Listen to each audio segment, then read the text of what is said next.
கதைகளின் மீது நேசம் கொண்ட தோழர் தோழிகளுக்கு என் இனிய வணக்கங்கள். பல உணர்வுகளின் சங்கமமாய், பல கற்பனைகளும் சில நிஜங்களும் கலந்த என் கற்பனை உயிரோவியங்களுக்குள் பயணிக்க பிரியதர்ஷினி ஆடியோ நாவல்ஸ் சேனலுக்கு உங்களை அன்புடன் வரவேற்கிறேன். இன்னைக்கு நீங்க கேட்க போற நாவல் எழுத்தாளர் பிரியதர்ஷினி அவர்கள் எழுதிய என் நேச ராகம் நீயடி. இந்த கதையை சொல்ல போற நான் உங்கள் ஆர்ஜே மோனிகா.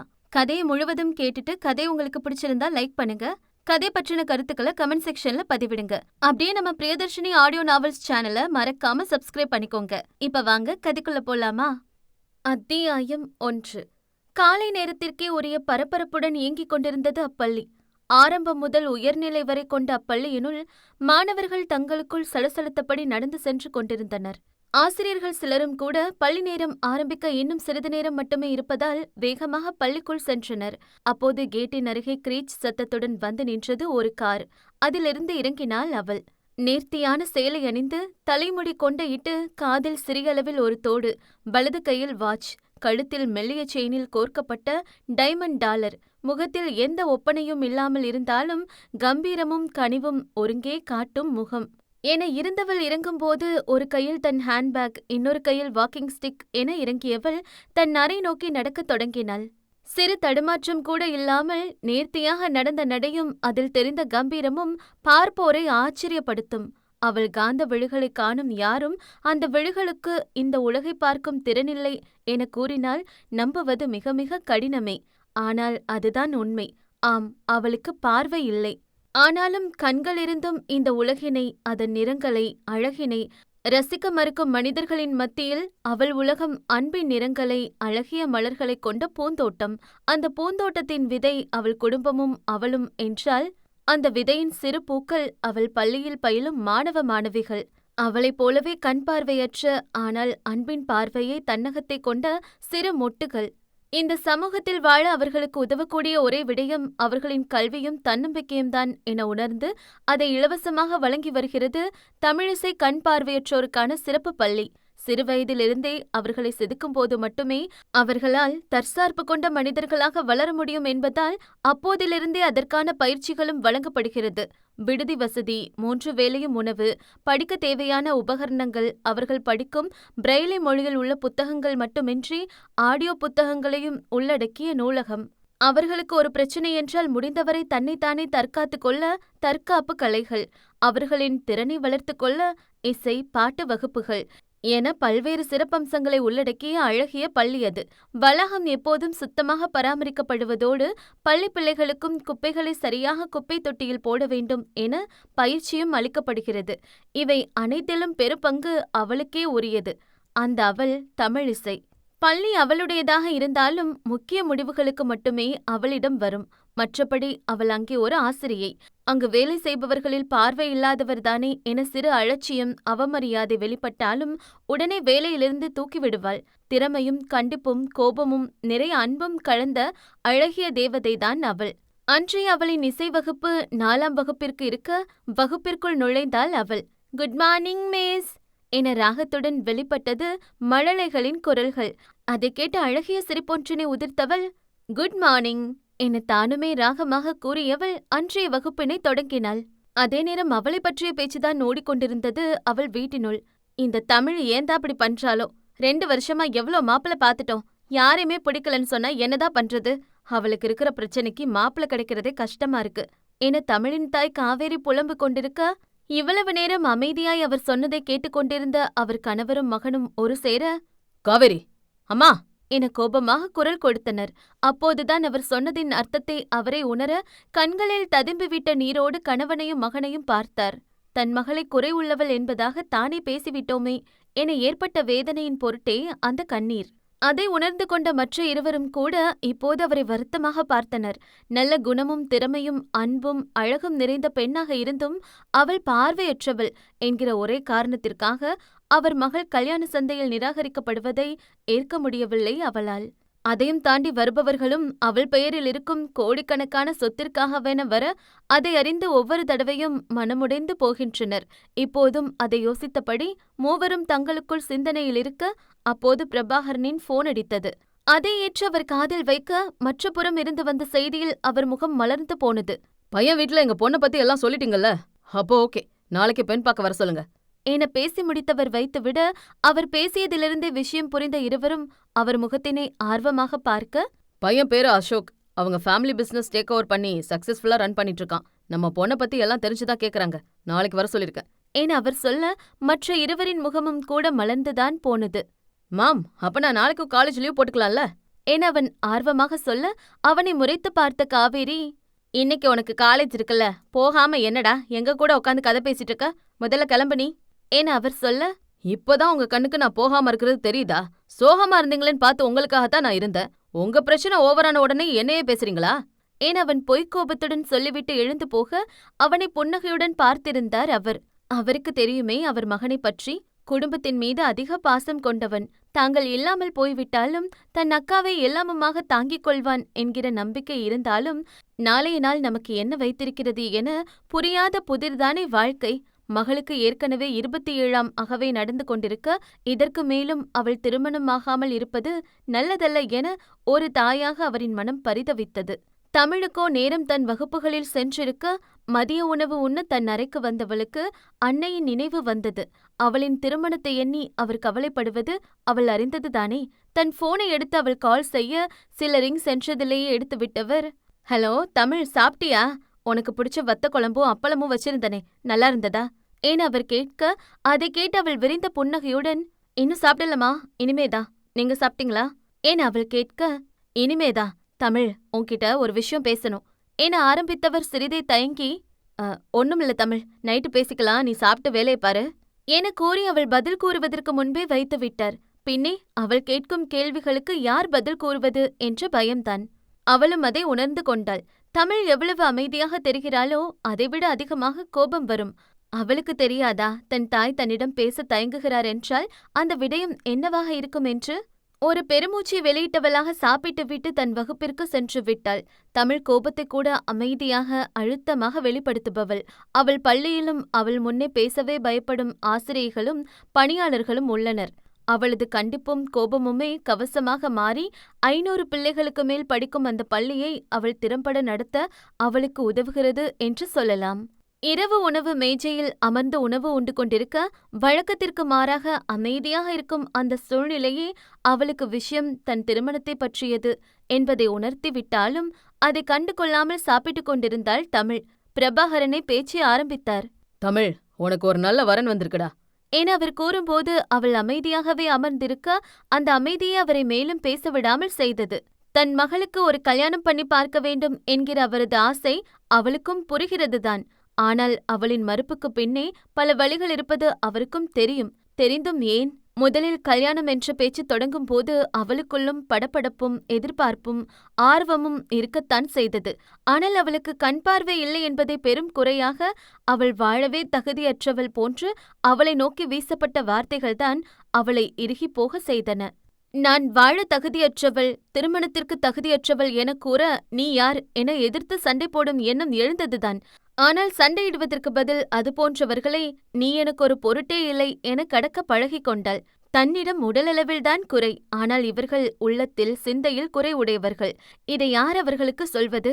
என்னதான் இயல்பாக தந்தையிடம் பேச வேண்டும் என நினைத்தாலும் பல நினைவுகள் அவளை இப்போது மிருக செய்ய, என்னை பத்தி எல்லாம் சொல்லிட்டீங்களாப்பா என இறுக்கமான குரலில் அவள் கேட்க, அவளின் கேள்வியில் ஒரு நிமிடம் கலங்கினாலும், சொல்லிட்டேன்டா, பையனை பத்தியும் விசாரிச்சுட்டேன். காலேஜ் முடிச்ச உடனேயே அவன் அப்பாவோட கம்பெனி எடுத்து நடத்துறான். பொறுப்பான பையன், குடும்பமும் நல்ல குடும்பம்தான்.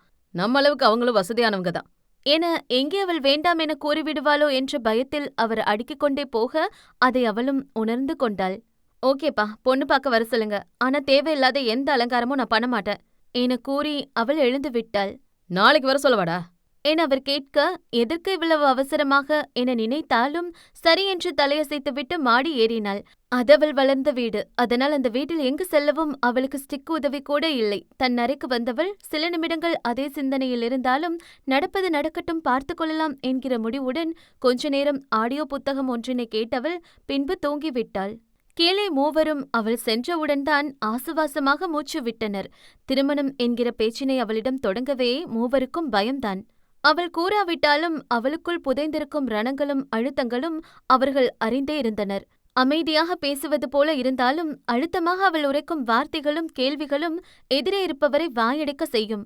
என்னடா அர்ஜுன், உன் அக்கா உடனே ஓகே சொல்லிட்டா என காவேரி ஆச்சரியமாக கேட்க, ஏன் மாம் இப்படி இருக்கீங்க? அவ வேண்டான்னு சொன்னாலும் கவலைப்பட்டு அவளை திட்டுறீங்க. ஓகே சொன்னாலும் ஆச்சரியமா கேக்குறீங்க. அக்கா கிட்ட இருந்து என்னதான் எதிர்பார்க்கறீங்க? என அவன் இப்போது கடுப்பாக கேட்க, நீயும் தானடா அவ ஓகே சொல்ல மாட்டான்னு நினைச்ச. இப்ப என்ன மட்டும் இப்படி கேக்குற? என அவர் முறுக்கிக் கொள்ள, சரி விடுங்க, நானும் அக்கா ஓகே சொல்லுவான்னு நினைக்கல. இந்த வாட்டி எல்லாம் சரியா நடக்கணும். அதுக்கு என்ன பண்ணலான்னு பார்க்கலாம் என்று கூறிவிட்டு அவனும் எழுந்து சென்றுவிட, மற்ற இருவரும் எல்லாம் சரியாக இருக்க வேண்டும் என்ற கவலையுடன் ஒருவரை ஒருவர் பார்த்து கொண்டனர். அத்தியாயம் 2. அடுத்த நாள் மாலை அசோக் வீட்டிலிருந்து தமிழை பெண் பார்க்க வந்திருந்தனர். அவர்கள் பகட்டாக கிளம்பி வந்திருக்க, இவளோ மிகவும் சாதாரண சுடிதாரில் வழக்கமாக அணியும் அதே அணிகலன்களுடன் நின்றிருந்தாள். வந்தவர்கள் அவளை பற்றி எதுவுமே தவறாக கதைக்கவில்லை. ஆனாலும் அவளுக்கு ஏதோ உறுத்தலாக இருந்தது. அசோக்கின் குடும்பம் மட்டுமில்லாது அவர்களோடு சில சொந்தக்காரர்களும் வந்திருக்க, அனைவருமே அன்பாகத்தான் அவளிடம் பேசினர். அவளை பற்றி கேலி செய்பவர்களை கூட அவள் எளிதாக கடந்து விடுப்பவள். ஆனால் அவளிடம் காட்டப்படும் இந்த அன்பான பேச்சுக்கள்தான் மிகவும் பயமுறுத்தின. அனைவருக்கும் காஃபியை கூட காவேரியை வழங்க அவள் பொறுமையாக நின்றிருந்தாள். பொண்ணும் மாப்பிளையும் தனியா பேசிக்கிட்டோம் என அசோக்கின் தாய் சொல்ல, காவேரியும் பிரபாகரனும் கூட, தாராளமா பேசட்டும், அப்பதான் ஒருத்தர் ஒருத்தர் புரிஞ்சுக்க முடியும். கார்டன்லே தனியா பேசிட்டு வரட்டும் என கூற, தமிழோ, வாங்க மிஸ்டர் அசோக், இந்த பக்கம் என சொன்னவாறு அவள் சொல்ல, அவனும் அவளை பின்தொடர்ந்தான். ஹாய் தமிழ், நான் அசோக்.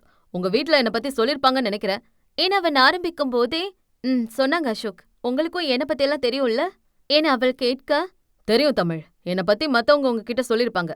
இப்ப நானும் சொல்லணும்னு நினைக்கிறேன். நான் கார்மெண்ட்ஸ் பிசினஸ் பண்றேன். அப்பா அம்மா ஒரு தங்கச்சி, அவ்வளவுதான் என் ஃபேமிலி. அப்புறம் நம்ம கல்யாணத்துக்கு அப்புறம் ஃபுல் ஃப்ரீடம் உங்களுக்கு உண்டு. வீட்டு வேலை கூட நீங்க செய்யணும்னு அவசியம் இல்ல.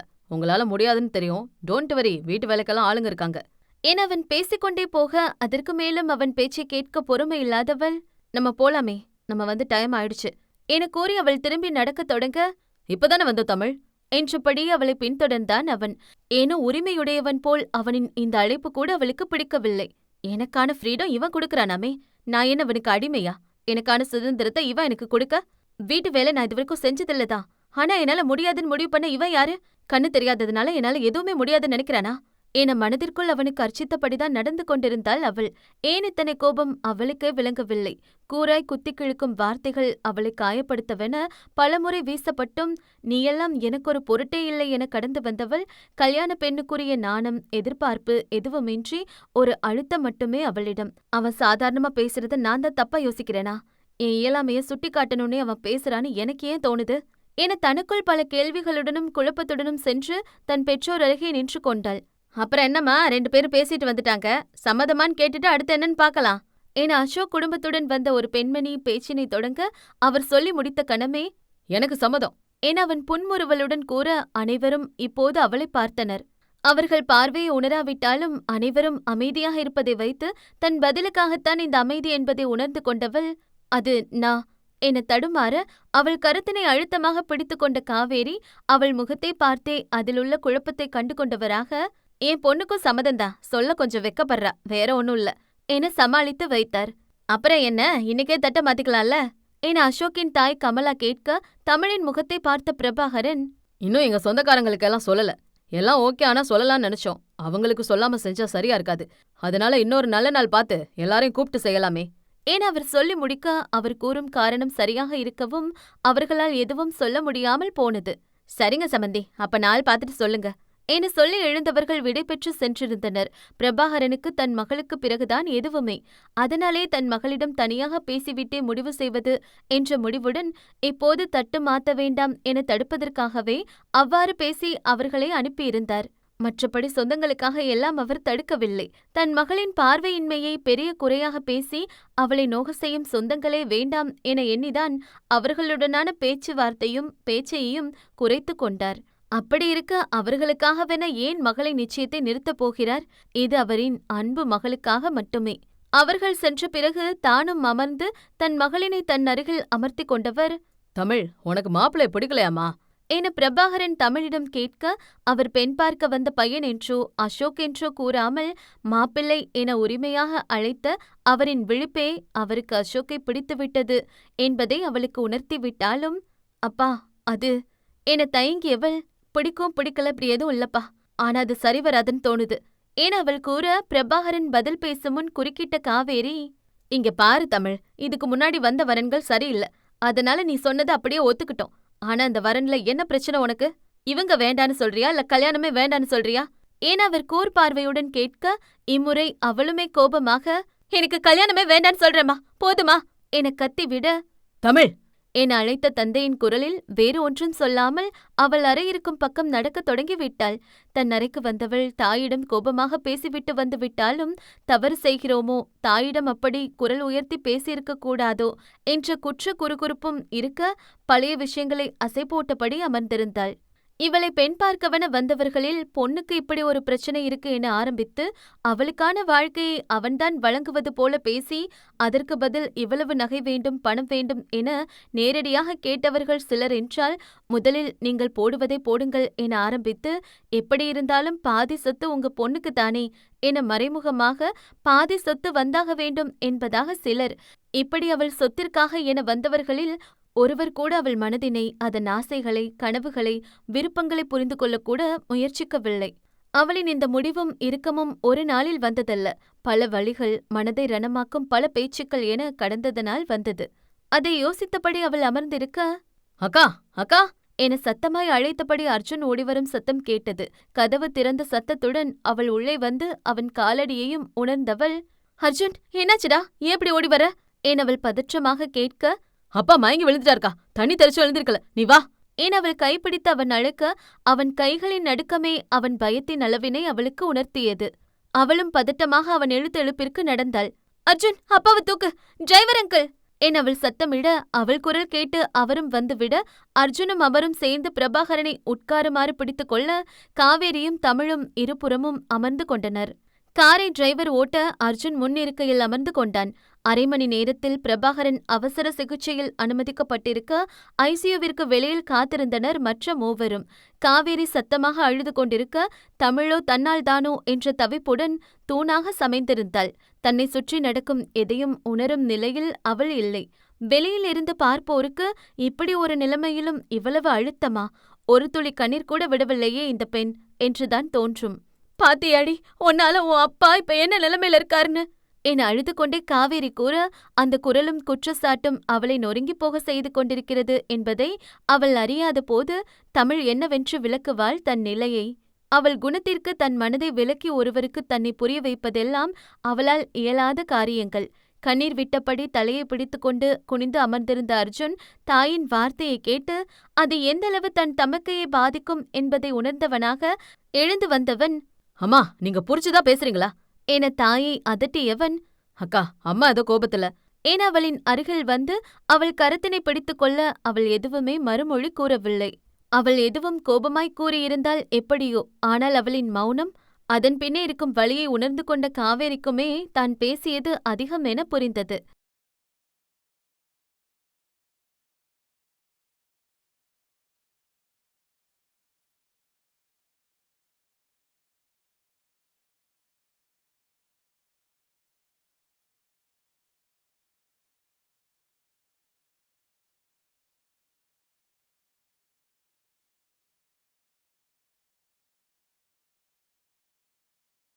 அரை மணி நேர சிகிச்சைக்கு பிறகு அவர்களை காண வந்த மருத்துவர், பிளட் பிரஷர் ரொம்ப அதிகமா இருக்கு, ட்ரீட்மெண்ட் கொடுத்துருக்கோம், இப்ப பேஷண்ட் ஸ்டேபிள் தான், பட் கவனமா பாத்துக்கோங்க, அவங்கள டென்ஷன் பண்ற மாதிரி எதுவும் பண்ண வேண்டாம்.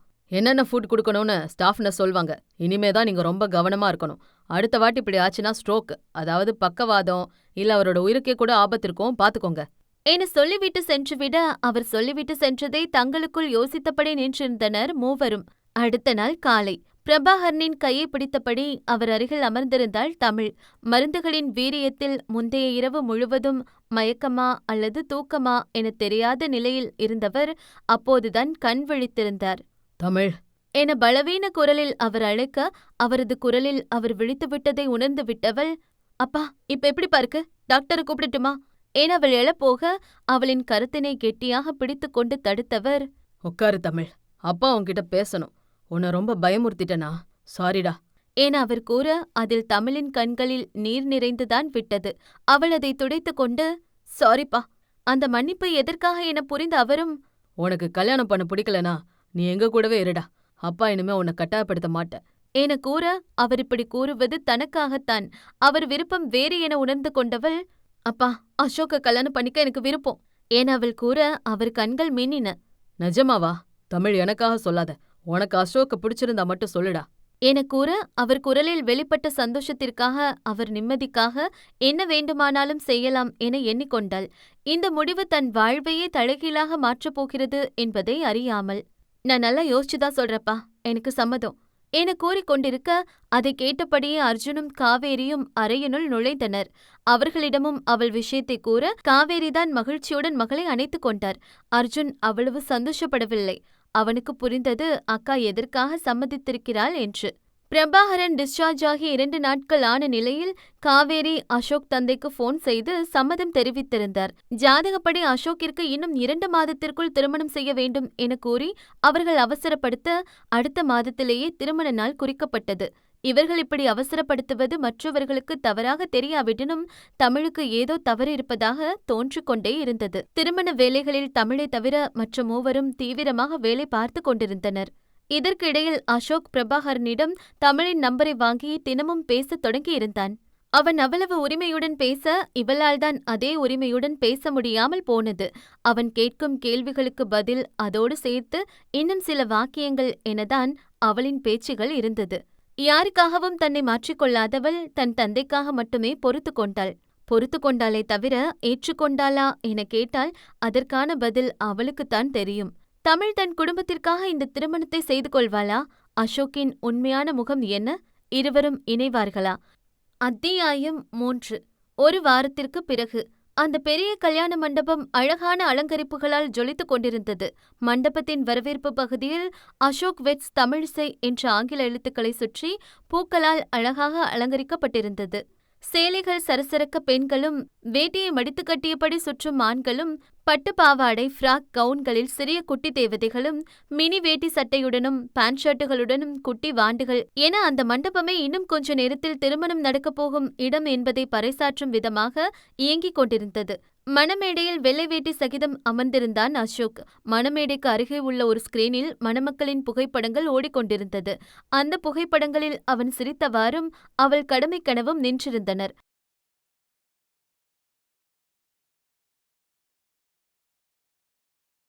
அப்போது புகைப்படங்களுக்கு பதில் அங்கே ஒரு காணொலி ஒளிபரப்பப்பட அனைவரின் கவனமும் அதில் சென்றது. அதில் அசோக்கின் வீடியோதான் ஓடிக்கொண்டிருந்தது. அதில் அசோக்கின் கையை பிடித்தபடி ஒரு பெண் அமர்ந்திருக்க, வந்திருந்தவர்கள் அதை பார்த்து லேசாக தங்களுக்குள் பேச ஆரம்பித்திருந்தனர். அடுத்தடுத்து தொடர்ந்த அசோக்கின் உரையாடலில் கூட்டமே இப்போது அவனைத்தான் பார்த்திருந்தது.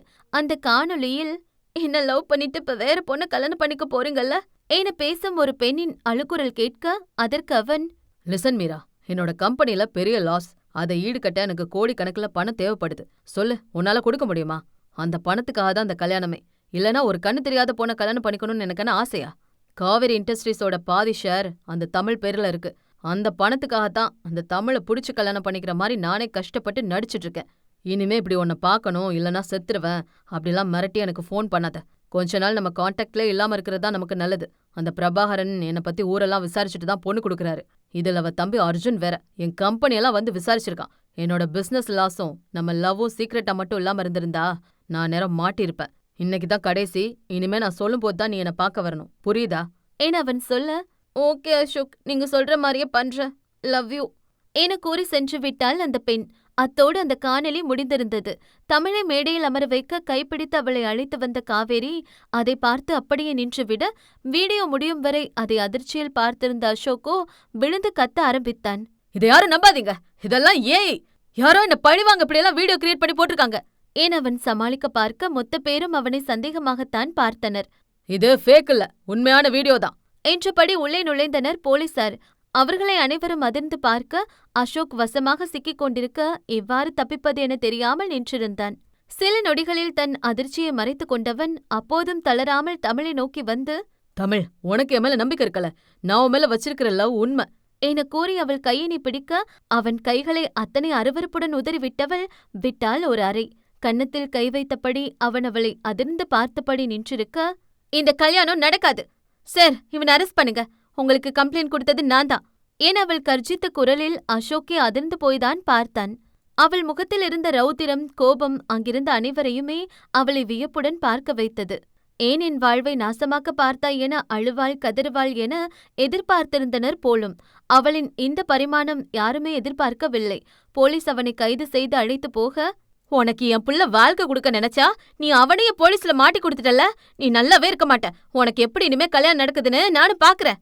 ஏன்னா அவர் மகன் எந்த தவறும் செய்யாத உத்தமன் போல அசோக்கின் தாய் சாபமிட்டு விட்டு போலீசாரின் பின்னே ஓட அதற்கு திமிரான உடல் மொழியுடன் நின்றிருந்தாள் அவள். அவளது கோபம் பற்றி தெரியும். ஆனால் இத்தனை ரௌத்திரத்துடன் தமிழிசையை அவள் பெற்றோரே பார்த்திராத போது மற்றவர்கள் எங்கு பார்க்க? இப்போது கூட அசோக்கின் தாயைப் போல தமிழை குறை கூறுபவர்கள் இந்த மண்டபத்தில் இருக்கத்தான் செய்தனர். ஆனால் அவள் யாரையும் ஒரு பொருட்டாக கூட எண்ணவில்லை. அவளின் நியாயமான கோபம் மற்றவர்களுக்கு திமிராக தெரிந்தால் அதில் அவள் தவறு என்ன? இதே இவள் அவனை திருமணம் செய்து கொண்டு அவன் கொடுமைகளினால் தற்கொலை செய்து கொண்டால் பெண்ணுக்கு தைரியம் வேண்டும், இதுபோன்ற ஆண்களை சும்மா விடக்கூடாது என பேசுவார்கள். ஆனால் அதே பெண் எதிர்த்து நின்றால் அவளுக்கு துணையாக அவள் குடும்பமே நிற்குமா என்பது நிதர்சனத்தில் கேள்விக்குறியே. இத்தனை நேரம் நிமிர்வாக தைரியமாக நின்று கொண்டிருந்தவள் தமிழ் என்கிற பிரபாகரனின் ஒற்றை அழைப்பில் தகர்ந்து போனாள். தமிழ் என அழைத்தபடி அவர் தடுமாறி விழப்போக இரு கரங்கள் அவரை தாங்கி பிடித்தன. அதில் ஒரு கரம் அர்ஜுனுடையது என்றால் மறுகரம் அவனுடையது. அப்பா என்ற கூவல் அர்ஜுனிடம் இருந்து வெளிப்பட்டிருக்க, மற்றவனோ சார் என்று மரியாதையாக அழைத்தபடி அவரை பிடித்திருந்தான். தன்னை தாங்கியவனை கண்டவரின் கண்களில் சிறு பளிச்சிடல். கவியன் என அவர் உதடுகள் தன்னிச்சையாக முணுமுணுத்தன. பிரபாகரனை ஒரு இருக்கையில் அமர வைக்க அவரின் மனம் நொடிகளில் பல கணக்கிடல்களை தனக்குள் போட்டுக் கொண்டிருந்தது. கவியா, தமிழ் அங்க அழைச்சிட்டு வாப்பா என அவர் கூற, அர்ஜுனுக்கோ தன்னிடம் கூறாமல் அந்த புதியவனிடம் கூறுகிறாரே, இவன் யாரென்ற கேள்வியுடன் அவன் நின்றிருக்க, கவியனோ இவர் ஏன் தன்னிடம் அழைத்து வர கூறுகிறார் என்ற யோசனையுடன் நின்றிருந்தான். அதற்குள் தமிழே இவர்கள் குரல் கேட்கும் திசை நோக்கி பிரபாகரனை நோக்கி வந்திருந்தாள். அவர் எங்கிருக்கிறார் என தெரியாமல் அவள் சற்றே தடுமாற அவள் கைப்பிடித்து, இந்த பக்கம் பாத்து வாங்க என கூறியிருந்தான் கவியன். அவளும் பிரபாகரனின் அருகில் வந்தவள், அப்பா என அழைத்த அழைப்பினில் மன்னிப்பை வேண்டிய சிறு யாசிப்பும் இருந்ததோ. கவியா, என் பொண்ண கல்யாணம் பண்ணிக்கிறியா என அவர் கேட்க அவன்தான் கேட்டதை நம்ப முடியாமல் விழித்தான். நொடியில் தன்னை சுதாரித்துக் கொண்டவன் இருக்கும் சூழ்நிலையும் ஒரு தந்தையாக அவரின் மனநிலையையும் தன்னுள் கிரகித்துக் கொண்டவனாக தமிழை ஒருமுறை பார்த்துவிட்டு, உங்க பொண்ணுக்கு சம்மதம்னா எனக்கும் சம்மதம் என அவன் கூறும்போதே அவள் மறுத்து விடுவாள் என்றுதான் எண்ணினான். அதுதான் நடக்கவும் செய்தது. அப்பா, இது சரிவராது என அவள் பேசி முடிக்கும் முன், தமிழ், நான் யார சொன்னாலும் நீ கல்யாணம் பண்ணிப்பேன்னு எனக்கு வாக்கு கொடுத்திருக்க என இது நடந்தே ஆக வேண்டும் என்கிற அழுத்தத்துடன் அவர் கூற, அப்பா நான் என தடுமாறியவளும் இப்படி ஒன்றை எதிர்பார்த்துதான் இருந்தால் போலும். ஒரு நிமிடம் அமைதியாக இருந்தவள் தன்னை சமநிலைப்படுத்தி, சரியப்பா என கூறிவிட, இப்போது அவளை அதிர்ச்சியும் ஆச்சரியமுமாக பார்த்தான் கவியன். சற்று முன் யார் என்ன சொன்னாலும் இப்படி ஒருவனுடன் என் திருமணம் இல்லை என நிலையாக நின்றவள் இவள்தானா? அந்த நிமிர்வு, அந்த தைரியம் எங்கே போனது என எண்ணியபடி அவளை பார்த்திருந்தான் அவன். பல பெண்களும் எதிர்கொள்ளும் சூழ்நிலைதான் இது. வெளியிலிருந்து வரும் எத்தனையோ பிரச்சனைகளை தைரியமாக எதிர்கொள்பவர்கள் தன் குடும்பம் என வருகையில் தன் இயல்பிலிருந்து மாறிப்போகிறார்கள். என்னதான் தமிழ் ஆதிக்கம் நிறைந்த தைரியமான பெண்ணாக இருந்தாலும் அவளும் இதற்கு விதிவிலக்கில்லைதானோ? அவளை பிணைத்திருப்பதும் பணிய செய்வதும் ஆதிக்க சங்கிலி அல்லவே, அன்பின் சங்கிலி. அவள் தந்தையால் பிணைக்கப்பட்ட அன்பின் சங்கிலி. அடுத்த அரை மணி நேரத்தில் மணக்கோலத்தில் அமர்ந்திருந்தான் கவியன். அவன் அருகே அழகு பதுமையாக அமர்ந்திருந்தாள் தமிழிசை. அனைவரின் ஆசையுடன் கவியனின் தமிழிசையாக, தமிழிசையின் கவியனாக ஊரின் முன்பும் உறவின் முன்பும் மாறிய போதும் உணர்வுபூர்வமாக தங்களுக்குள் தன் துணையை ஏற்றுக்கொள்ளும் நாள் எதுவோ என்கிற கேள்வியை தன்னகத்தே தாங்கியது அவர்களின் எதிர்காலம். பொறுமையும் பொறுப்பும் நிதானமும் கொண்ட அன்பின் இலக்கணம் அவனென்றால், அஞ்சாமையை தன் அங்கமாய்க் கொண்ட, கோபமே தன் கவசமாய் மாற்றி தகிக்கும் தளிர் மலரவள். இந்த எதிரெதிர் துருவங்கள் நேசத்தால் இணையுமோ இல்லை உறவின்றி பிரியுமோ? அதற்கான விடையை தெரிந்து கொள்ளுங்கள் அடுத்தடுத்த நிகழ்வுகளில். அத்தியாயம் 4. திருமணம் முடிந்து அவர்களை ஆசிர்வதிக்கும் வரை இருந்த அழுத்தம், வைராக்கியம் நீங்கியதாய் பிரபாகரன் மயக்கத்திற்கு செல்ல அவரை தூக்கிக் கொண்டு மருத்துவமனை நோக்கி பயணப்பட்டனர் நால்வரும். போகும் முன் கவியன் தன் அலுவலக நண்பர்களிடம் மண்டபத்தில் அனைத்தையும் பார்த்துக்கொள்ள சொல்லிவிட்டு அவன் வர, அதைக் கண்ட காவேரிக்கு தன் மகளின் வாழ்வு பொறுப்பான ஒருவனுடன் பகிரப்பட இருக்கிறது என்ற நிம்மதி பிறந்தது. மருத்துவமனையில் பிரபாகரன் அனுமதிக்கப்பட அதிக மன அழுத்தத்தினால் ஏற்பட்ட மயக்கம், இரத்த அழுத்தம் சற்றே ஏறி இருக்கிறது என அவரை அட்மிட் செய்து விட்டார்கள். அங்கேதான் இருந்தனர் மற்ற மூவரும். கவியன் பில் கட்டுவது போன்ற ஹாஸ்பிட்டல் ஃபார்மாலிட்டிஸை பார்த்துக்கொள்ள சென்றிருக்க, மருத்துவர் பிரபாகரனின் நிலையை கூறிய பிறகே நிம்மதி பெருமூச்சு விட்டனர் மற்றவர்கள். மருத்துவர் சென்ற பிறகு தமிழை நோக்கி கோபமாக பார்த்த காவேரி, அந்த அசோக் கெட்டவன் தெரிஞ்ச உடனே நீ எங்ககிட்ட தானே சொல்லியிருக்கணும். ஏன்டி இப்படி பண்ண? போலீஸ் அரெஸ்ட் பண்ணி அழைச்சிட்டு போகும்போது அவன் உன்னை பார்த்த பார்வையே சரியில்லை ஏன்னு அவர் சொல்ல, ஒரு வாரத்துக்கு முன்னாடிதாம்மா எனக்கே தெரியும். நாம அவனை எதுவுமே பண்ணாம கல்யாணத்தை மட்டும் நிறுத்தியிருந்தா கண்டிப்பா என்ன மாதிரி வேற ஒரு பொண்ணோட வாழ்க்கைய அவன் நாசம் பண்ணிருப்பான். அவனோட முகம் எல்லாருக்கும் தெரியணும் தான் இன்னைக்கு போலீஸை வர வச்சேன் என தமிழ் அலட்டிக்கொள்ளாமல் அமைதியாகவே சொல்ல, இப்போதும் நிதானமாக பேசும் அவள் பேச்சில் காவேரிதான் கடுப்பாகி போனார். அதுக்காக மட்டும்தான் இன்னைக்கு வர வச்சியா? இல்ல இனிமே உன் கல்யாணத்தை பத்தி நாங்க பேசவே கூடாதுன்னு இப்படி பண்ணினியா தமிழ் என அவர் கேட்க, அவள் அமைதியாக இருந்தாள். அவளது அமைதியே அதுதான் உண்மை என அவருக்கு கூற, அப்படி ஒரு கோபமும் ஆற்றாமையும் அவரிடம். இங்க பாரு தமிழ், அசோக் விஷயத்துல நாங்க தப்பு பண்ணிருக்கலாம். ஆனா இப்போ உனக்கு நடந்திருக்க கல்யாணம், இவ்ளோ நடந்ததுக்கு அப்புறமும் உன் அப்பா யோசிக்காம இதை பண்ணிருக்க மாட்டார். கல்யாண மண்டபத்துல நம்ம கிளம்பும்போது அந்த தம்பி ஃப்ரெண்ட்ஸை கூப்பிட்டு அங்க பாத்துக்க சொன்னது, உன் அப்பாவை அட்மிட் பண்ணி இப்ப ஹாஸ்பிட்டல் பில் வரைக்கும் அந்த தம்பி தான் போயிருக்காரு. நல்லவராத்தான் தெரியுது. இல்லாட்டி உன் அப்பா கொஞ்சம் கூட யோசிக்காம உனக்கு கல்யாணம் பண்ணி வச்சிருக்க மாட்டாரு. இந்த கல்யாணத்தை எப்படி கெடுத்துக்கிறதுன்னு யோசிக்காம இனிமே அந்த தம்பி கூட எப்படி உன் கல்யாண வாழ்க்கைய ஒழுங்கா அமைச்சுக்கிறதுன்னு யோசி என அவர் பேசிக்கொண்டே போக, அவள் முகத்தில் கோபமும் ஏறிக்கொண்டே போனது. அதை கவனித்துவிட்ட அர்ஜுன் காவேரியை அடக்க பார்க்க, அவர் கேட்கும் நிலையில் இருந்தால்தானே. இப்போவும் நீ உன் பொண்ணை பத்தி மட்டும்தானமா யோசிக்கிற? அவங்க வீட்டை பத்தி யோசிச்சியா? அவங்க வீட்டுல யாருக்கும் தெரியாம அவங்க கிட்ட கலந்துக்காம அவர் இப்படி ஒரு கல்யாணம் பண்ணிருக்காரு. அவருக்கும் அவர் குடும்பத்துக்கும் ஒரு எதிர்பார்ப்பு இருந்திருக்கும். அவங்களும் இதை ஏத்துப்பாங்கன்னு எப்படி நம்புற என அவள் கேட்க, அவள் கேட்பது உண்மை என்பதில் சுருக்கென்றாலும் அப்போதும் விடாமல், அதெல்லாம் மாப்பிள்ள பாத்துக்குவாரு என காவேரி இப்போது உரிமையாக சொல்ல, அக்காவின் முகத்தில் உள்ள செந்தநிலை அவள் மனநிலையை கூற, இதற்கு மேல் விட்டால் சூடான வார்த்தைகளை கொட்டிவிடுவாள் என்பதை உணர்ந்தவனாக அர்ஜுன், 2 பேர் நிறுத்துங்க, நம்ம ஹாஸ்பிட்டல்ல இருக்கோம் என அதட்டிய பின்னரே அமைதி காத்தனர் இருவரும். இவர்கள் பேசியது அனைத்தையும் ஒருவன் கேட்டதும், இப்போது இங்கே வந்தால் சரியாக இருக்காதென திரும்பி சென்றதையும் அவர்கள் அறிந்திருக்கவில்லை. அவன் வேறு யார்? கவியனேதான். ஆனால் திரும்பி நடந்தவனின் இதழ்களில் ஒரு அழகான புன்னகை தற்போதைய அவனின் மனநிலையை விளக்குவதாய் இருந்தது. தன் தாய்க்கு போன் செய்தவன், ஹலோ அம்மா, போனை ஸ்பீக்கர்ல போடுங்க, அப்பாவையும் கதிரையும் கூப்பிடுங்க என கூற அவரும் அழைத்தார். அவர்களிடம் அனைத்தையும் கூறிவிட கதிர் மட்டுமே, அண்ணா அண்ணி எப்படி இருப்பாங்க, போட்டோ அனுப்பு என ஆர்வமாக கேட்டான். மற்ற இருவரும் அமைதியாகத்தான் இருந்தனர். அவர்களின் அமைதியை உணர்ந்த அவன், அப்பா என கலக்கமாக அழைக்க, எனக்கு என்ன சொல்றதுன்னு தெரியல கவி. உனக்கே என்ன பண்ணணும்னு தெரியும். மருமகளை வீட்டுக்கு அழைச்சிட்டு வா. உன் மாமனார் இப்ப எப்படி இருக்காரு என அவர் கேட்க, இப்ப நல்லா இருக்காருப்பா. இசைக்கிட்ட பேசிட்டு எப்ப வரோன்னு சொல்றேன்ப்பா என்று கூறி வைத்து விட்டான். தாயின் அமைதியை அவரின் கோபத்தை சொல்ல நேரில்தான் போய் பேச வேண்டும் என எண்ணிக்கொண்டான். அன்றிரவு அவர்கள் மருத்துவமனையில் இருக்க கவியனும் அவர்களுடன் இருந்தான். அவர்களுக்கு என காஃபி, உணவு என அர்ஜுனிடம் கேட்டு அவர்கள் இருவருமே சென்று வாங்கி வந்து தர அமைதியாகவே சாப்பிட்டனர். அர்ஜுனும் கவியனும் மட்டும் பேசிக் கொண்டனர். அவ்வப்போது கவியனின் விழிகள் தமிழைதான் தழுவி வந்தது. அதை கவனித்துவிட்ட அர்ஜுன், என்னமாமா அடிக்கடி கண்ணு அக்கா பக்கம் போகுது, சைட்டா? நடக்கட்டும் நடக்கட்டும் என சிரித்தபடி கூற, அவனை முறைக்க முயன்று தோற்றவனாக சிரித்துவிட்டிருந்தான் கவியன். காதல் நேசம் என்றில்லை, ஆனால் அவள் மீது ஒரு உரிமை வந்து விட்டிருந்தது. அடுத்த நாள் பிரபாகரனை டிஸ்சார்ஜ் செய்துவிட பிரபாகரனின் வீட்டிற்கும் வந்து விட்டிருந்தனர். வீட்டிற்குள் நுழையும் முன் காவேரி ஆரத்தி எடுக்க வேண்டும் என நிற்க சொல்ல, எதுவும் கூறாமல் அமைதியாக நின்றவளைக் கண்டு காவேரி, பிரபாகரன், அர்ஜுன் மூவருக்கும் ஆச்சரியமே. இந்த திருமணம் நடந்த விதத்திற்கும் அவள் இப்படி அமைதியாக நிற்பதெல்லாம் அவள் குணத்திற்கும் சற்றும் பொருந்தாத செயல் என அவர்களும் அறிவார்களே. அவர்களுள் சாதாரணமாக நின்றிருந்தவர்கள் கவியனும் தமிழும் மட்டுமே. இருவரிடத்திலும் புது தம்பதிகளுக்கு உரிய எந்த பூரிப்போ சந்தோஷமோ இல்லை.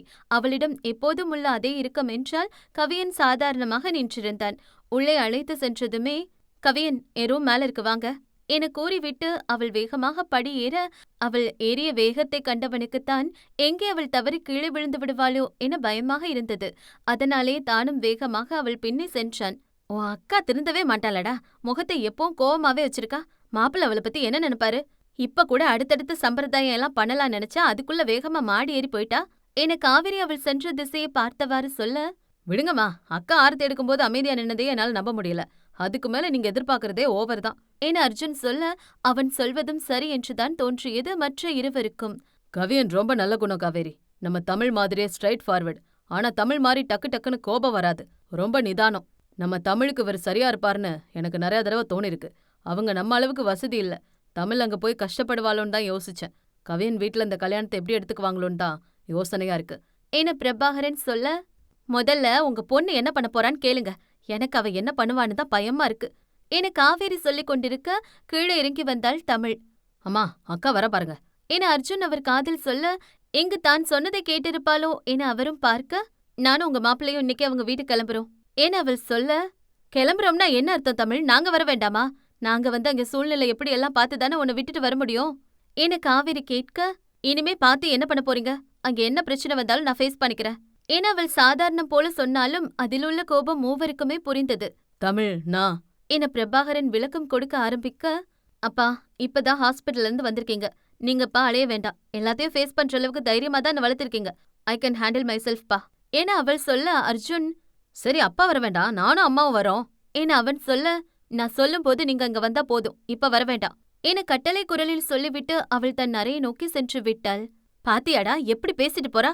அவ நல்லதுக்கு தானே நம்ம எல்லாமே பண்றோம். நாம ஏதோ அவளுக்கு கெடுதல் பண்ண மாதிரி பேசிட்டு போறா என காவேரி சொல்ல, இதை நீங்க அக்கா கிட்டே கேட்டிருக்க வேண்டியதானேம்மா.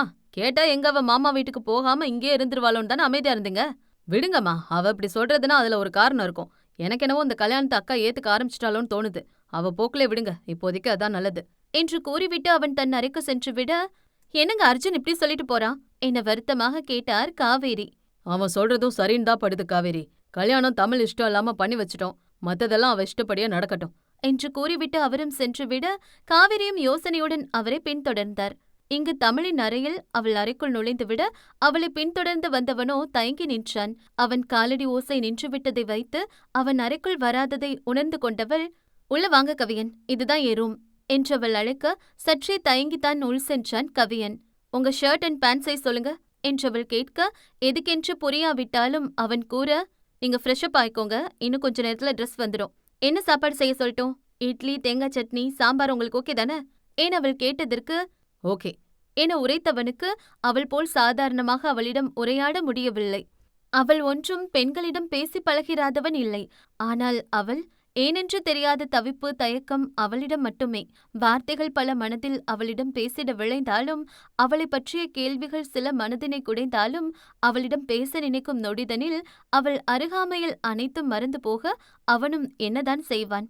அவன் சரி என்றவுடன் அவள் மீண்டும் கதவை நோக்கி வெளியே நடக்க, அவள் கரம் பற்றி நிறுத்த நினைத்தும் முடியாமல் அவள் சென்ற திசை பார்த்து நின்றான் கவியன். அவள் தந்தை கேட்டபோது ஒரே ஒரு நொடிதான் மறுப்பும், அடுத்த நொடியே அவர் உடல்நிலையை எண்ணியோ என்னவோ ஒரு நொடி குழப்பம், அடுத்த நொடியே சம்மதம் என்ற முடிவுகள் அவளிடம். அவளிடம் கேட்க வேண்டிய எத்தனையோ கேள்விகள், பேச வேண்டிய விஷயங்கள் கொட்டி கிடந்தன அவனிடம்.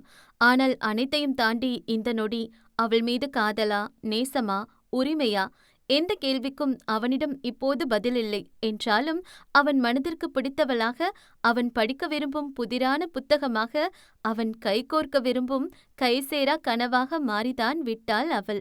அவள் அருகாமையில் அவன் இயல்பே மாறிப்போகிறது. அவளைக் கண்டாலே உதிரும் அவன் சிரிப்பையும், மத்தளமிடும் இதயத்தையும், அதன் பொருளையும் உணர்ந்தும் உணராமல் அவன். கவியனின் மனதில் சிறு மொட்டாய் அவள் மீது சிறு நேசம் மலர்ந்திருக்க, அவள் மனதில் அவனிடம் என்னவோ. அத்தியாயம் 5. சமையலறைக்கு சென்றவள் சமைக்க வேண்டியதை கூறிவிட்டு வெளியே வர, அவள் எதிரில் வந்தான் அர்ஜுன். அக்கா, கிச்சன்ல நீ என்ன பண்ணிட்டு வர என ஆச்சரியமாகத்தான் கேட்டான் அர்ஜுன்.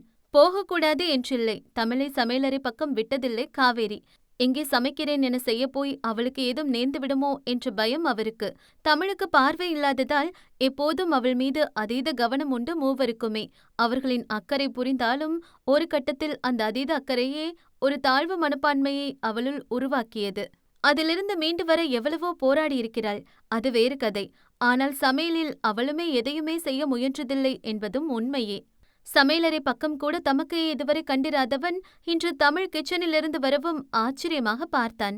என்ன சமைக்கணும்னு சொல்லிட்டு வர, அப்புறம் இந்த நான் சொல்ற சைஸுக்கு ட்ரெஸ் வாங்கிட்டு வந்துடு, இன்னும் ஏதாவது வேணுமான்னு உன் மாமா கிட்ட கேட்டுக்கோ என கூறிவிட்டு திரும்ப போனவள், அவர் நம்பர் உனக்கு சென்ட் பண்றேன், மாடியில என் ரூம்ல தான் இருக்காரு, நேர்ல போய் கேட்டுக்கோ இல்லனா போன்ல கூட கேட்டுக்கோ, உடனே போய் வாங்கிட்டு வா, அரை மணி நேரத்துல நீங்க இருக்கணும் என்று கூறிவிட்டு அவள் தன் ஸ்டடி ரூம் பக்கம் செல்ல, அர்ஜுன் தான் அவன் பார்த்தது கேட்டது எல்லாம் உண்மையா என்ற கேள்வியில் நின்றிருந்தான். அவள் மனநிலை என்ன என தெளிவாக புரியாவிட்டாலும் சந்தோஷமாகவே அருகில் இருக்கும் ஷாப்பிங் மால் நோக்கி புறப்பட்டிருந்தான். காவேரி குளித்து தயாராகி சமையலறை நோக்கி வந்தவர் அங்கு ஏற்கனவே சமையல் வேலைக்கு என இருக்கும் பெண்மணி சமைத்துக் கொண்டிருக்க, நல்ல வேலை பண்ண கமலா, நானே உன்கிட்ட என்ன சமைக்கணும்னு சொல்லிட்டு போகணும்னு நினைச்சேன், மறந்துட்டேன், நீயே செய்ய ஆரம்பிச்சிட்ட ஏன்னு அவர் சொல்ல, உங்க பொண்ணு இப்பதான் வந்து என்ன சமைக்கணும்னு சொல்லிட்டு போறாங்கம்மா, தேங்காய் சட்னி செஞ்சுட்டேன், இட்லியும் செஞ்சு ஹாட் பாக்ஸ்ல வச்சிருக்கேன், சாம்பாருக்கு காய் நறுக்கிக்கிட்டு இருக்கேன் ஏன்னு அந்த பெண்மணி சொல்லிக் கொண்டிருக்க, என்ன சொல்ற கமலா, தமிழா கிச்சனுக்கு வந்து என்ன சமைக்கணும்னு சொல்லிட்டு போனா என கேட்க, கமலா ஆம் என தலையசைக்கவும் வேகமாக மகனின் அறையை நோக்கிதான் ஓடினார். அவன் அறையில் இல்லை என்கவும், இந்த அர்ஜுன் எங்க போனா என்கிட்ட சொல்லாம என பேசிக்கொண்டே வந்தவர் சென்றது தன் அறைக்குத்தான். பிரபா, தமிழ் என்ன பண்ணிருக்கா தெரியுமா உங்களுக்கு என ஆரம்பித்து கிச்சனுக்கு வந்து என்ன சமைக்க வேண்டும் என கூறி சென்றதை கூறியவர், அர்ஜுன் சொன்ன மாதிரி தமிழ் இந்த கல்யாணத்தை ஏத்துக்க ஆரம்பிச்சிட்டான்னு எனக்கும் தோணுது. இது வரைக்கும் கிச்சன் பக்கமே வந்ததில்லவ, இன்னைக்கு வந்திருக்கா பாருங்க என அவர் கூற, கிச்சன் பக்கம் வந்ததில்லன்னு சொல்லாத, நீ விட்டதில்லன்னு சொல்லு என கூறினார் பிரபாகரன்.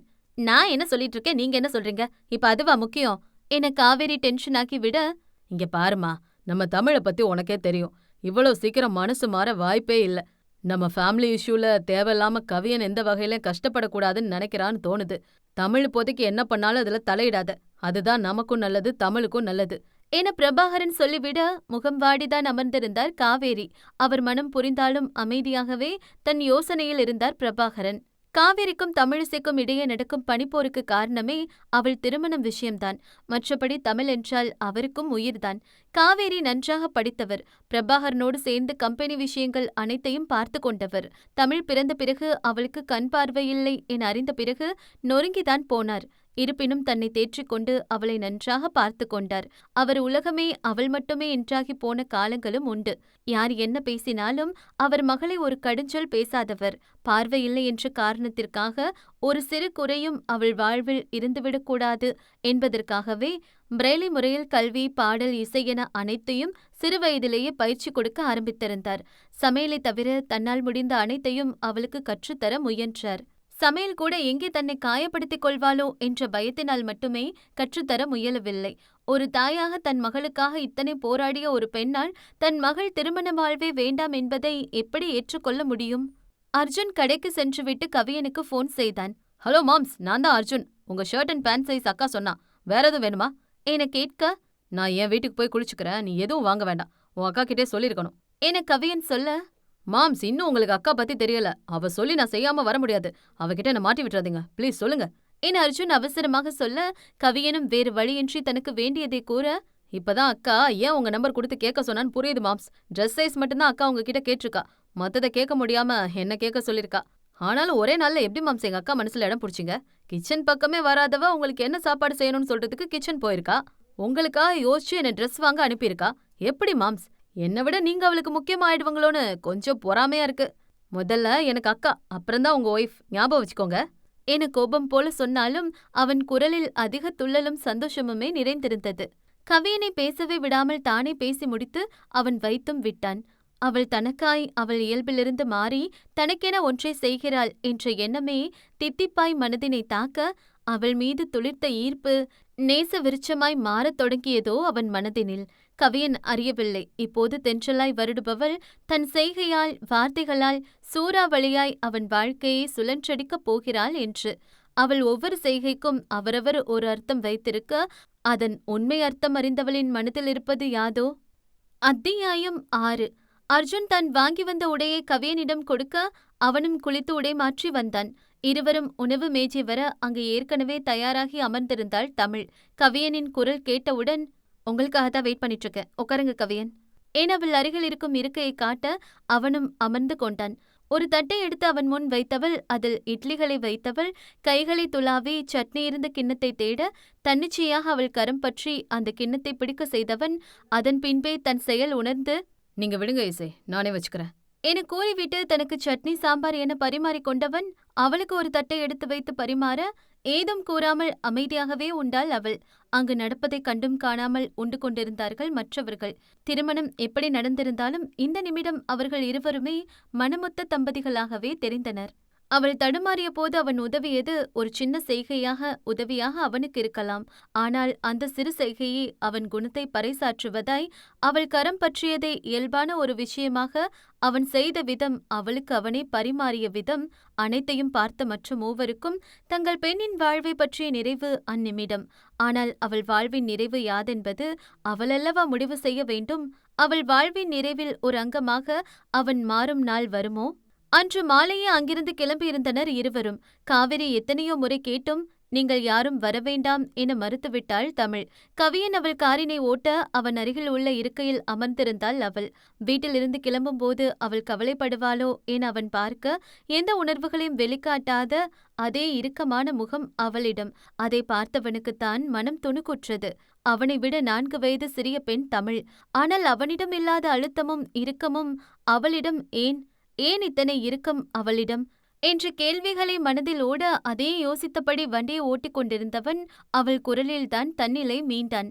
கவியன், நம்ம பீச் போலாமா? உங்ககிட்ட கொஞ்சம் பேசணும் ஏன் அவள் கூற என்ன பேசப் போகிறாள் என்ற கேள்வி எழுந்தாலும் வீட்டுக்கு போய் பேசலாமே இசை என கூறியவன் அவள் பதில் கூறும் முன் அவனே சரி ஓகே பீச்சுக்கே போலாம் என கூறி வண்டியை பீச் செல்லும் வழி நோக்கி திருப்பினான். சூரியன் மறையத் தொடங்கியிருக்க மாலை நேர செங்கதிர்கள் கடல் நீரில் பட்டு பிரதிபலிக்கும் அந்த கடல் மிக அழகாக காட்சியளித்தது. அந்த கடலை பார்த்தபடி அவன் நிற்க அவன் அருகில் யோசனையுடன் நின்றாள் அவள். மணல் உட்காரலாமா என கேட்டவன் அவள் கரம் பற்ற இருவரும் அருகருகில் அமர்ந்து கொண்டனர். அவள் அவன் கரங்களுக்குள் சிறைப்பட்டிருக்கும் அவள் கரத்தினை மெதுவாக விடுவித்துக் கொள்ள அவன் விடுவித்த அவள் கரங்களை பார்த்தபடி சில நிமிடம் அமர்ந்திருந்தவன், ஏதாவது சாப்பிட்றியா? வாங்கிட்டு வரவா இசை என அவன் கேட்க, அதெல்லாம் ஒண்ணு வேண்டாம், நான் உங்ககிட்ட கொஞ்சம் பேசணும் என சொன்னவள், அப்பா உடல்நிலை இப்ப என்னன்னு உங்களுக்கே தெரியும். அதனால அப்பாக்கு கொஞ்சம் உடம்பு சரியாகிற வரைக்கும் நான் உங்க வீட்டுல தங்குற மாதிரி இருக்கும் என சொன்ன அவளிடம் சிறு தயக்கம் இருந்தது. கொஞ்ச நாளைக்கு தான் அப்படின்னா நீங்க அந்த கல்யாணத்தை ஏத்துக்கல அப்படித்தானே இசை என சாதாரணம் போல கேட்டாலும் அவன் குரல் கரகரத்ததோ. 2 நாள் கனவுதான் என்றாலும் வலிக்கிறதே. ஏன்? அவனுக்கே புரியவில்லை. நீண்ட மூச்சினை எடுத்துக்கொண்டவள் திருமணத்திற்கு முன்பு நடந்ததை அவனிடம் கூறலானாள். அசோக்கின் மேல் அவளுக்கு அவனை பற்றி அறிந்த அன்றிலிருந்தே சந்தேகம் இருக்க யோசனை நிறைந்த முகத்துடன் ஒரு நம்பருக்கு கால் செய்து கொண்டிருந்தாள் தமிழ். அந்த பக்கம் அழைப்பு ஏற்கப்பட அந்த பக்கம் பேசியவர் தமிழ் தெரியாதவர் போலும். ஆதலால் தமிழிசை ஆங்கிலத்தில் பேசத் தொடங்கினாள். அவர்களின் உரையாடல் இங்கு தமிழில். ஹலோ தமிழ், எப்படி இருக்க என தமிழ் பேசும் முன்னே ஆர்ப்பாட்டத்துடன் வெளிப்பட்டது அந்த பெண்ணின் குரல். தமிழோ, நல்லா இருக்கேன் கிளாரா, அங்க எல்லாரும் எப்படி இருக்காங்க என கேட்க, நல்லா இருக்காங்க தமிழ், உன் குரல் ஏன் டல்லா இருக்கு என அப்பன் கேட்க தமிழ் நடந்த அனைத்தையும் கூறியவள், அப்பாக்காக இந்த கல்யாணத்தை பண்ணிக்கலான்னு தான் நினைச்சேன். ஆனா எனக்கு ஏதோ சரியில்லைன்னு தோணிட்டே இருக்கு. அசோக் பத்தி ஃபுல் டீட்டெயில்ஸ் கலெக்ட் பண்ண இங்க யார் மூலமாவும் என்னால மூவ் பண்ண முடியாது. இப்படி நான் விசாரிக்க சொல்லிருக்கேன்னு தெரிஞ்சாலே அம்மா பெருசா பிரச்சனை பண்ணிடுவாங்க என தமிழ் சொல்ல, கவலைப்படாத தமிழ், இன்னும் 3 நாளைக்குள்ள அந்த அசோக் பத்தின எல்லா தகவலும் உன்கிட்ட இருக்கும் என கூறி வைத்து விட்டவள் 3 நாட்கள் கழித்தே மீண்டும் அழைத்தாள். ஹலோ தமிழ், அந்த அசோக் நல்லவல்ல. உன்னோட பணத்துக்காகத்தான் இந்த கல்யாண நாடகமே. நான் அனுப்புற வீடியோல அவன் பேசுறத கேளு. அவனுக்கு ஏற்கனவே ஒரு காதல் இருக்கா. அவ கூட தான் அவன் பேசிட்டு இருக்கான். நீ கேட்டுட்டு அவனை என்ன பண்ணணும்னு எனக்கு திரும்ப கால் பண்ணு என்று கூறி அவள் வைத்துவிட வீடியோவை முழுதாக பார்த்து முடித்தவளிடம் அதை பற்றி எந்த உணர்வுகளும் இல்லை. இதேபோல் ஒன்றை அவள் எதிர்பார்த்தே இருந்தாள். அப்போது திருமணத்தை நிறுத்திவிட்டால் அவன் முகத்திரை அனைவருக்கும் தெரியாமல் போய்விடும்.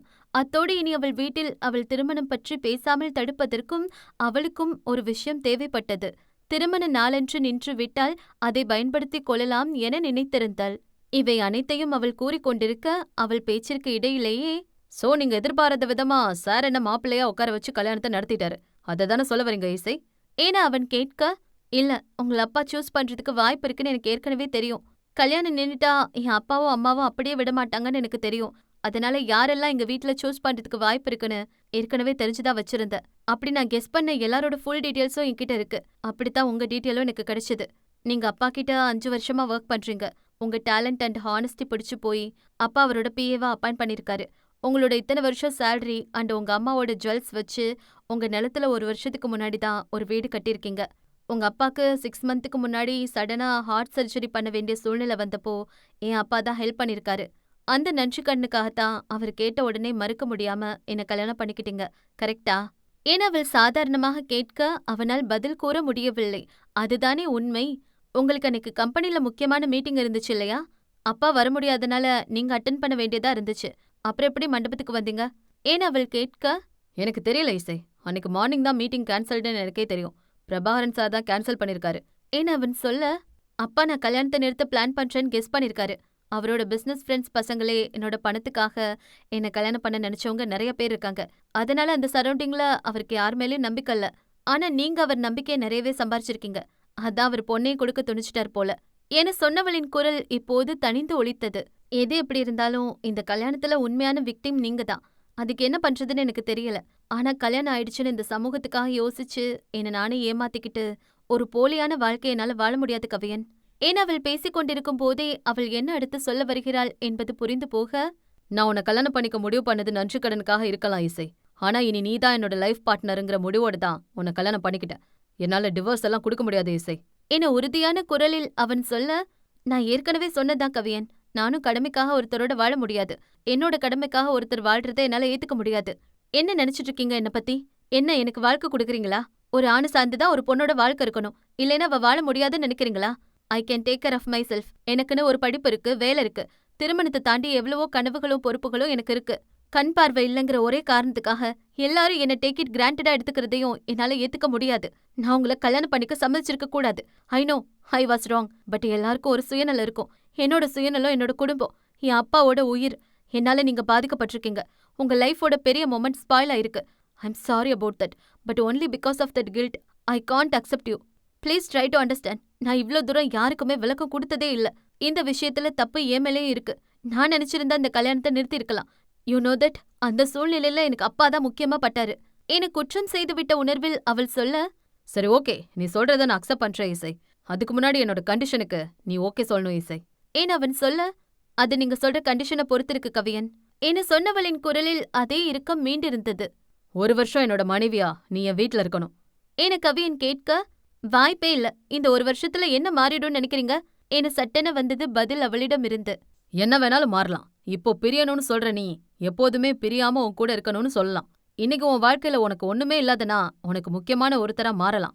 ஏன் அவன் பேசிக் கொண்டிருக்க, ஸ்டாப் இட் கவியன். இந்த சினிமாட்டிக் டயலாக் எல்லாம் என்கிட்ட பேசாதீங்க. Be practical. ஏன் அவள் கோபமாக சொல்ல, வாழ்க்கையில எல்லா நேரத்திலயும் பிராக்டிகலாவே யோசிக்க கூடாது இசை. சில நேரங்கள்ல நம்ம சுத்தி இயங்கிக்கிட்டு இருக்கிற இந்த யூனிவர்ஸ், கடவுள், மிராக்கிள் இப்படி என்ன வேணா சொல்லலாம். ஏதோ ஒண்ணு மேல நம்பிக்கை வைக்கணும். நீ சொன்ன மாதிரி அந்த மண்டபத்திலேயே உங்க பணத்துக்கு அந்தஸ்துக்கு ஏத்த எவ்வளோ பேர் இருந்தாலும் பிரபாகரன் சாருக்கு அவரோட பொக்கிஷத்தை கொடுக்கற அளவுக்கு என் மேல நம்பிக்கை வந்திருக்கு. எனக்கு தான் நீ கிடைக்கணும்னு இருந்திருக்கு. எல்லாத்துக்கும் மேல ஐ லைக் யூ. ஒரு விஷயத்த உண்மையா நம்ம நேசிக்கும் போது அதுக்காக கஷ்டப்படும் போதும் கண்டிப்பா ஒரு நாள் அது நமக்கு கிடைக்கும் இசை. எனக்கும் ஒரு நாள் உன் அன்பு நிச்சயமா கிடைக்கும். என கூறும்போது அத்தனை கனிவு, உறுதி அவன் குரலில். நான் மண்டபத்துக்குள்ள நுழையும் போதே அந்த வீடியோ ஓடிட்டு இருந்தது. பிரபாகரன் சார் இதை எப்படி தாங்க போறாரு, பாவம் அந்த கல்யாண பொண்ணுன்னு மேடே பார்த்தேன். அந்த அசோக் உன்கிட்ட வந்து கெஞ்சும் போது நீ எங்க அவனை ஏத்துக்குவியோன்னு தோணுச்சு. ஆனா நீ விட்டார. இந்த கல்யாணம் நடக்காதுன்னு தீர்மானமா நீ சொன்னது, அதை விட நான் தான் கம்ப்ளைண்ட் பண்ண நீ சொன்னதை கேட்டதும் ஆச்சரியமா தான் உன்னை நான் பார்த்தேன். என்ன கல்யாணம் பண்ணிக்க சொல்லி சார் சொல்லும்போது நீ ஒத்துக்க மாட்டேன்னு தான் நினைச்சேன். ஆனா நீ ஏன் ஒத்துக்கிட்டேன்னு தெரியலனாலும் அப்போ நான் உன்னை ஆச்சரியமா தான் பார்த்துட்டு இருந்தேன். ஒரு நொடியில அந்த தைரியமான பொண்ணு போய் ஒரு அப்பாவோட பொண்ணா அவருக்கு ஒன்னும் ஆகிடக்கூடாதுங்கிற கவலை மட்டும்தான் உன்கிட்ட இருந்த மாதிரி இருந்துச்சு. பிரபாகரன் சாரை ஹாஸ்பிட்டல் அழைச்சிட்டு போகும்போதும் அதுக்கப்புறமும் சரி, உன் அம்மாவும் தம்பியும் இருந்தாலும் அவங்கள விட அடுத்து என்ன செய்யணுங்கிற தெளிவு உன்கிட்ட இருந்தது. காவேரி மேம் கிட்ட நீ உன் பொண்ணை பத்தி மட்டும்தானமா யோசிக்கிற, அவங்க குடும்பத்தை யோசிக்கவே இல்லைன்னு என் குடும்பத்தையும் யோசிச்சு நீ பேசும்போது எப்படி ஒருத்தரால தான் இப்படி ஒரு ப்ராப்ளம்ல இருக்கும்போதும் மத்தவங்கள பத்தி யோசிக்க முடியுதுன்னு யோசிச்சேன். நீ எனக்காக ட்ரெஸ் எடுத்துட்டு வர சொன்னது, சாப்பாடு செய்ய சொன்னது, ஒரு கெஸ்ட்டுக்கு நீ கொடுத்த கவனிப்புன்னு இப்போ புரியுது. ஆனா அதெல்லாம் எனக்கு சந்தோஷமா இருந்தது. இந்த நிமிஷம் உனக்கு நான் வெறும் ஒரு கெஸ்ட் இல்லாம, உன்னை கில்ட்டி ஃபீல் பண்ண வைக்கிற ஒரு பர்சனா இல்லாம, நீ நேசிக்கிற உனக்கு பிடிச்ச ஒருத்தரா இருக்கணும்னு ஆசைப்படுறேன் இசை. இவ்ளோ சீக்கிரத்துல உன்னை எனக்கு பிடிச்சிருக்கும்போது நீ எனக்காக செஞ்ச சின்ன விஷயமும் எனக்கு அவ்வளோ ஹாப்பினஸை கொடுக்கும்போது என் வாழ்க்கை முழுக்க இந்த பிடித்தம், சந்தோஷம் எல்லாம் எனக்கு வேணும்னு தோணுது. எனக்கு நம்பிக்கை இருக்கு. நான் உன் மேல வச்சிருக்கிற அந்த பிடித்தத்து மேல, நம்மள சேர்த்து வச்ச கடவுள் மேல கண்டிப்பா உனக்கும் ஒரு நாள் என்ன பிடிக்கும். நான் உன்கிட்ட கேட்கறது ஒரு சான்ஸ் மட்டும்தான் இசை. என பேசி முடித்தவன் பதிலுக்காக அவள் முகம் பார்த்திருக்க, தமிழிசையோ இப்படி ஒன்றை அவனிடமிருந்து எதிர்பார்த்திருக்கவில்லை. அவனுடைய ஒவ்வொரு வார்த்தையும் குரலும் சிறு தொடுகையும் கூட அவளுள் பெரும் தாக்கத்தை ஏற்படுத்துவதை ஒருவித அதிர்வுடன் உள்வாங்கிக் கொண்டாள் அவள். நீங்க என்ன பேசுறீங்கன்னு புரிஞ்சுதா பேசுறீங்களா கவியன்? நான் என்னை பத்தி உங்களுக்கு ஒண்ணுமே தெரியாது. அப்புறம் எப்படி முடிவு பண்ணீங்க? என அவள் ஒருவித தடுமாற்ற குரலில் கேட்க, அவளின் அந்த தடுமாற்றத்தில் சிறு புன்னகையினை சிந்தியவன், அதத்தான் நானும் சொல்றேன் இசை. உன்னை இன்னும் அதிகமா தெரிஞ்சுக்க விரும்புறேன்னு, உன்னோட ரொம்ப பயணிக்க விரும்புறேன்னு என அவன் சொல்ல, வெளிப்பட்ட அவன் பாவனையில் அந்த குரலில் தடுமாறியவள், நீங்க ஏதேதோ பேசி என்ன குழப்ப பாக்குறீங்க. I want some time. இப்போதைக்கு இங்கிருந்து கிளம்பலாம் என கூறியவள் அவசரமாக எழுந்து நடக்க, அவள் பின்னே எழுந்து நடந்தான் அவன். இரு நெஞ்சங்களில் அவன் நெஞ்சம் காதலோடும் அவள் நெஞ்சம் குழப்பத்தோடும் முரணாக தவித்திருக்க, இருவரும் நெஞ்சம் நிறைந்த நேசத்தோடு தங்கள் நேசத்தை பரிமாற்றிக் கொள்ளும் நாள் வருமோ? அத்தியாயம் 7. கடற்கரை மணலில் வேகமாக நடக்கும்போதே சற்று தடுமாறியவளை விழாமல் வந்து தாங்கியிருந்தான் கவியன். அவள் சேலை அணிந்திருக்க, அவள் வெற்றிடையில் அழுத்தமாக பதிந்திருந்தது அவன் கரம். அவளை சரியாக நிற்க வைத்தவன் கரத்தினை விலக்கிக் கொள்ள, அந்த சில நிமிட நெருக்கம் கொடுத்த குறுகுறுப்பு இருவரிடமும் தன்னை நிலைப்படுத்தியவன் தலையை கோதியபடி உதிர்த்த நாண சிரிப்பினை அவள் கண்டிருந்தால் அக்கணமே அவன் மீது மையல் கொண்டிருப்பாளோ என்னவோ. அவள் கரத்தினை அழுத்தமாக பற்றி கொண்டவன், இந்த பக்கம் நட தமிழ் என திசையை உணர்த்தியபடி அவளோடு இணைந்து நடக்க, இந்த பாதையும் பயணமும் அவள் கரம் கோர்த்து இப்படியே நகராதா என்ற ஏக்கம் அவனிடம். தன் கரங்கள் வழி அவள் உணரும் கதகதப்பும் இறுக்கமும் ஏற்கவும் முடியாமல் விலகவும் முடியாமல் குழப்பம் மனநிலையில் அவள். எத்தனையோ ஆண்களை எளிதாக கடந்து வந்தவள் ஏனோ அவனை மட்டும் கடக்க முடியாமல் தவிக்கிறாள். காருக்குள் அவளை அமர வைத்தவன் காரை எடுத்திருக்க, அதற்கு பிறகு அவர்கள் இருவரிடமும் மௌனம் மட்டுமே. கார் சாலையில் பயணிக்க எஃப்எம்ஐ ஆன் செய்திருந்தான் கவியன். பாடல் ஓடிக்கொண்டிருக்க, கவியனும் அந்த பாடலுடன் சேர்ந்து மெல்லிதாக முணுமுணுத்தாலும் அவன் அருகில் அமர்ந்திருப்பவளுக்கு கேட்காமல் போகுமா என்ன? இல்லை, அவளுக்கு கேட்க வேண்டுமென்றுதான் அவன் செயலோ? சிறிது நேரம் பொறுத்து பார்த்தவள், ஸ்டாப் இட் கவியன், ப்ளீஸ் பாட் ஆஃப் பண்ணுங்க, தலைவலிக்குது என அவள் எரிச்சலாக கூற, அவள் முகம் கடுகடுவன இருக்க அவள் மனம் உணர்ந்து, புயல் கரையை கடக்கிறதுக்குள்ள ஆஃப் பண்ணிடுடா கவியா என ஒரு எச்சரிக்கை மனதில் ஒலிக்க, பாட்டை ஆஃப் செய்தவன் அமைதியாகவே வண்டியை ஓட்டினான். இந்த அமைதியும் கூட அவளுக்கு பிடிக்கவில்லையோ என்னவோ. தலையை பிடித்தபடி அமர்ந்திருந்தாள் தமிழ். கொஞ்சம் ஓவரா தான் பண்ணிட்டோமோ என உண்மையாகவே வருந்திதான் அவளை அவ்வப்போது பார்த்தபடி வண்டியை ஓட்டிக் கொண்டிருந்தான். அவள் தலைவலிக்கு அவன்தான் காரணம் என அவனுக்கு தெரியும். ஆனால் இந்த சின்ன சின்ன வழிகளை குழப்பங்களை இருவரும் கடந்து வராவிட்டால் இருவருமே காலம் முழுக்க பல வழிகளை சுமக்க வேண்டியதிருக்கும். உன்னை எனக்கு பிடிக்கவில்லை, அதனால்தான் விவாகரத்து கேட்கிறேன் என்று அவள் கூறியிருந்தால் அவனை விலகியிருப்பானோ என்னவோ. அவள் விருப்பமின்மையும் நம்பிக்கையின்மையும் தனிப்பட்ட அவனின் மீது அல்ல, திருமணத்தின் மீது, அவளை ஏமாற்ற நினைத்த ஆண்களின் மீது, அவள் மனதினை எங்குமே நினைத்து பார்க்காத அனைவரின் மீதும். அதை உணர்ந்து கொண்டதால்தானோ என்னவோ அவளை எப்போதும் விடமாட்டேன் என்ற உறுதியும் அன்பும் அவனிடம். அவன் வீட்டிற்கு வந்து சேர்ந்திருந்தனர். நகரத்தின் எல்லையில் அமைந்துள்ள ஒரு புறநகர் பகுதி அது. அவர்கள் அங்கு வந்து சேர்ந்த நேரம் நன்றாகவே இருட்டியிருந்தது. அவன் வீட்டிற்கு அருகே நிறையவே இடம் இருந்தது. அதில் வண்டியை நிறுத்த காரில் இருந்து இறங்கினாள் அவள். அந்த விளக்கு ஏதும் சொல்லாமல் இருக்க, வீட்டு வாசலில் இருந்த மின்விளக்கின் வெளிச்சம் சற்றே பரவியிருந்தது. முதல்ல இங்க ஒரு ஷெட் போட்டு லைட் போடணும் என சொன்னவன் காரின் பக்கம் வேகமாக வந்தவன் சற்றே தடுமாறி அவள் மீது மோத, அவனை தாங்கி பிடிப்பது அவள் முறையானது. சாரி இசை, இந்த இடம் கொஞ்சம் மேடு பள்ளமா இருக்கும், லைட் வெளிச்சம் கூட சரியா இல்ல, அதான் என அவன் சொல்லிக் கொண்டிருக்க, இட்ஸ் ஓகே கவியன், எந்த பக்கம் போகணும் என அவள் கேட்க, அவள் கரம் பற்றி இப்போது அவன் அழைத்து போனான். வெளிச்சமில்லாத சில்லனொடி இருட்டுக்கே அவன் தடுமாற, பிறப்பிலிருந்தே வெளிச்சத்தை அறியாதவள் அவள். எப்போதும் இறுக்கமாக கோபமாக தைரியமாக காட்டிக்கொள்வது வெறும் முகமூடியோ? அப்படியிருந்தால் அந்த முகமூடிக்குள் எத்தனை வழிகளை, பயங்களை, ஏமாற்றங்களை மறைத்து வைத்திருக்கிறாள் இந்த பெண். அவள் அவனை சுற்றியிருக்கும் போது அவன் சிந்தை முழுவதையும் அவளை ஆக்கிரமித்திருக்கும் மாயையை அவனை இதுவரை உணர்ந்திருக்கவில்லை. இந்த பக்கம் என வீடிற்கும் வாசல் நோக்கி அழைத்து வர, மல்லிகை வாசம் நன்றாகவே வந்து கொண்டிருந்தது. மாடியில் வைத்துள்ள மல்லிகை செடி படர்ந்து கொடி கீழ்நோக்கி தொங்கிக் கொண்டிருந்தது. அந்த வாசத்தை உள்வாங்கியபடி வீட்டிற்குள் நுழைந்தாள் அவள். கையில் போனுடன் வாசலை நொடிக்கொரு முறை பார்த்தபடி அமர்ந்திருந்தான் கதிர். தொலைக்காட்சியில் ஏதோ படம் ஓடிக்கொண்டிருக்க, அதில் கவனமும் வாசலில் ஒரு கவனமும் வைத்திருந்தார் சரவணன். சமைக்கிறேன் என பாத்திரங்களை உருட்டிக் கொண்டிருந்தாரே தவிர கவனம் முழுவதும் வாசலில் இருந்தது தேவகிக்கு. மூவரும் இப்படி இருக்க, வாசலில் வண்டி சத்தம் கேட்டதும் வேகமாக வாசலை நோக்கி ஓடியது கதிர்தான். வண்டியிலிருந்து இறங்கி இருவரும் வர, வாங்க நீ என ஆர்வமும் ஆர்ப்பரிப்புமாக தமிழின் மறுக்கையை பிடித்துக் கொண்டான் கதிர். வீட்டினுள் மூவரும் நுழைய வாமா. என அழைத்தது சரவணனேதான். தேவகி வேகமாக வந்து எட்டி பார்த்தாரே ஒழிய ஒரு வார்த்தையும் பேசவில்லை. அந்த இடமே சில நொடிகள் நிசப்தமாக இருக்க சரவணன் தான் அப்பா இப்ப எப்படிமா இருக்காரு என பேச்சை ஆரம்பித்தார். நல்லா இருக்காங்க சார். சாரி அங்கிள் என அவள் தடுமாற்றத்துடன் சொல்ல, இந்த சார் அங்கிள் இதெல்லாம் விட்டுருமா, இனிமே மாமானே கூப்பிடு என அவர் சொல்ல, ஆமா நீ, என் பேரு கதிர், என்ன நீங்க கதிர்னு பேர் சொல்லியே கூப்பிடுங்க என சொன்னான் கதிர். அப்போது தேவகி என தொண்டை செரும அப்போதுதான் அவரை திரும்பி பார்த்தனர் மற்ற இருவரும். அப்போது அங்கு நின்று தேவகி அவர்களை முறைத்து பார்ப்பது தெரிய அதற்கு மேலும் பேசுவார்களா என்ன? உன் பேர் என்னம்மா என கேட்டது தேவகியேதான். தமிழிசை என அவள் கூற தேவகி சுற்றி வளைக்க விரும்பவில்லை. நேரடியாக, உங்க 2 பேருக்குமே இது கிட்டத்தட்ட கட்டாய கல்யாணம்தான். நீங்க 2 பேரும் என்ன முடிவு பண்ணிருக்கீங்க இந்த கல்யாணத்தை பத்தி, இனி உங்க வாழ்க்கைய பத்தி என கேட்டு விட்டார். சேர்ந்து வாழலான்னு முடிவு பண்ணிருக்கோமா என சட்டென வந்தது பதில் அவனிடம் இருந்து. நான் உன்கிட்ட மட்டும் கேட்கல கவி, நீ சொல்லுமா தமிழிசை என்று அழுத்தமான குரலில் நீ சொல்லியே ஆக வேண்டும் என்கிற கட்டளை இருந்ததோ? அவளோ என்ன பதில் உரைப்பதென தெரியாமல் தடுமாறினாள். அவள் தெளிவான மனதினில்தான் சிறு கல்லை அல்ல, பெரும் பாறாங்கல்லையே எரிந்து விட்டானே. என்ன முடிவெடுப்பது என்று தெரியாமல் அவள் குழம்பி இருக்கையில் சொல் சொல் என்றால் அவளும் என்னவென்றுதான் சொல்வாள். ஆண்டி நான் என அவள் அடுத்து என்ன சொல்ல என தடுமாறும் போதே, அம்மா இப்பவே இதெல்லாம் கேட்கணுமாமா, காலையில பேசிக்கலாமே என அவசர அவசரமாக கூறியவன், ப்ளீஸ்மா என உதட்டசைத்து கெஞ்சுவது போல சைகை செய்ய அதை பார்த்தவர் ஒரு பெருமூச்சுடன், சரிம்மா நீ மாடிக்கு போ, நாளைக்கு பேசிக்கலாம், அழைச்சிட்டு போடா என அவனை முறைத்தவாறு சொல்ல ஓடிப்போய் அவரை அணைத்து கொண்டவன், தேங்க்ஸ்மா என்று அவர் காதில் முனகிவிட்டு, இசை வா மாடி இந்த பக்கம் என கைப்பிடித்து அழைத்து போக அவளும் அவனுடன் நடந்தாள். தேவகியை தமிழிசையை ஏற்றுக்கொள்வாரா? கவியன் தான் சொன்னபடியே தமிழின் மனதை மாற்றி தன் நேசத்தை ஏற்க வைப்பானா? விபத்தாய் ஆரம்பித்த அவர்கள் பயணம் விரும்பிய உறவாய் மாற்றம் பெறுமா? அத்தியாயம் 8.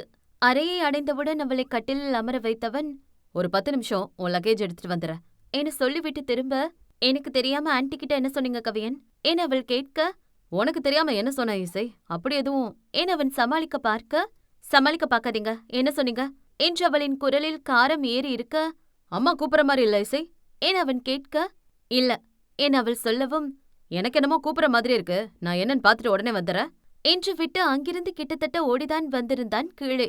என்னன்னா இதுல இருந்தோ தப்பிச்சு ஓடி வர மாதிரி இருக்கு, அன்னிக்கிட்ட எதுவும் சண்டையா, உன்னை வெளியில அனுப்பிட்டாங்களா என கேட்டு கதிர் சிரிக்க, இருக்கிற பிரச்சனையில நீ வேற ஏன்டா படுத்துற, போடா டே, போய் வேற வேலை ஏதாவது இருந்தா பாரு என்று கடுப்பாக சொன்னவன் சென்றதோ அவன் அன்னையிடம்தான். அவர் இன்னும் ஹாலில்தான் அமர்ந்திருந்தார். அவர் அருகில் அமர்ந்து அவர் கரங்களை பிடித்துக் கொண்டவன், சாரிம்மா, நான் உங்ககிட்ட கேட்காம இவ்ளோ பெரிய முடிவு எடுத்திருக்க கூடாது, ஆனா உங்க பையன் மேல உங்களுக்கு நம்பிக்கை இருக்குல்லம்மா. பிரபாகரன் சார் நீ என் பொண்ணை கல்யாணம் பண்ணிக்கிறியான்னு கேட்டபோது அவர் கண்கள் அவர் பொண்ணு வாழ்க்கையை பத்தின பயமும் யாசிப்பும் தாமா இருந்தது. நீங்களே அங்க இருந்திருந்தா கூட நான் எடுத்த முடிவை தானமா எடுத்திருப்பீங்க. அப்பாவை நமக்கு காப்பாத்தி கொடுத்தவர்மா, நம்மளோட எல்லா சேமிப்பையும் வீடு கட்டுறதுலே போட்டுட்டு அந்த சம்பள பணத்தை தவிர வேற சேமிப்பு எதுவுமே இல்லாம இருந்தோம். அப்பாவுக்கு திடீர்னு ஒரு மெடிக்கல் எமர்ஜென்சி வரும்போது கொஞ்சம் கூட யோசிக்காம எல்லா செலவையும் ஏத்துக்கிட்ட மனுஷன். நாம அந்த பணத்தை கொஞ்சம் கொஞ்சமா கொடுத்துட்டு தான் இருக்கோம்னாலும் அந்த சமயத்துல அவர் செஞ்சது வெறும் உதவி இல்லம்மா, அப்பாவோட உயிர் என அவன் உருக்கமாக பேசிக் கொண்டிருக்க, இங்கே கதிரோ, அண்ணா பின்றான்லப்பா, அங்க பாருங்க அம்மாவ, அண்ணன் கூட பேசவே மாட்டேன், அவன் எப்படி அவனே முடிவு செஞ்சு ஒரு கல்யாணம் பண்ணிக்கலான்னு எவ்ளோ பேசுனாங்க, கோபப்பட்டாங்க, இப்ப எவ்ளோ அமைதியா கேட்டுட்டு இருக்காங்க பாருங்க என்று சொன்னவன், நானெல்லாம் லவ் மேரேஜ் பண்ணாலும் எனக்கு கவலை இல்ல, எனக்கு அண்ணனே பேசிடுவான் என வாயெல்லாம் பல்லாக சொல்ல, என்னடா மகனே, உன் முகத்துல உள்ள சந்தோஷத்தை பார்த்தா ஏற்கனவே லவ் எதுவும் பண்றியா என்ன? உன் அம்மா இப்ப அமைதியா இருக்கான்னு நினைக்காத, அவளை பத்தி எனக்கு தான் தெரியும். நம்ம சொல்றதெல்லாம் பொறுமையா கேட்டுட்டு அப்புறம் நம்ம பதிலே சொல்ல முடியாதபடி பாயிண்டா கேள்வி கேட்பா. இன்னும் கொஞ்ச நேரத்துல பாரு உங்க அண்ணன் என்ன ஆக போறான்னு என்று அவர் சன்னமான குரலில் சொல்லிக் கொண்டிருக்க, நீங்க சொல்றத பார்த்தா அம்மா கிட்ட நிறைய வாட்டி மாட்டிருப்பீங்க போலயே, எப்படிப்பா? நானும் இதே வீட்டுல தானே இருக்கேன், எனக்கு தெரியாம எப்படி?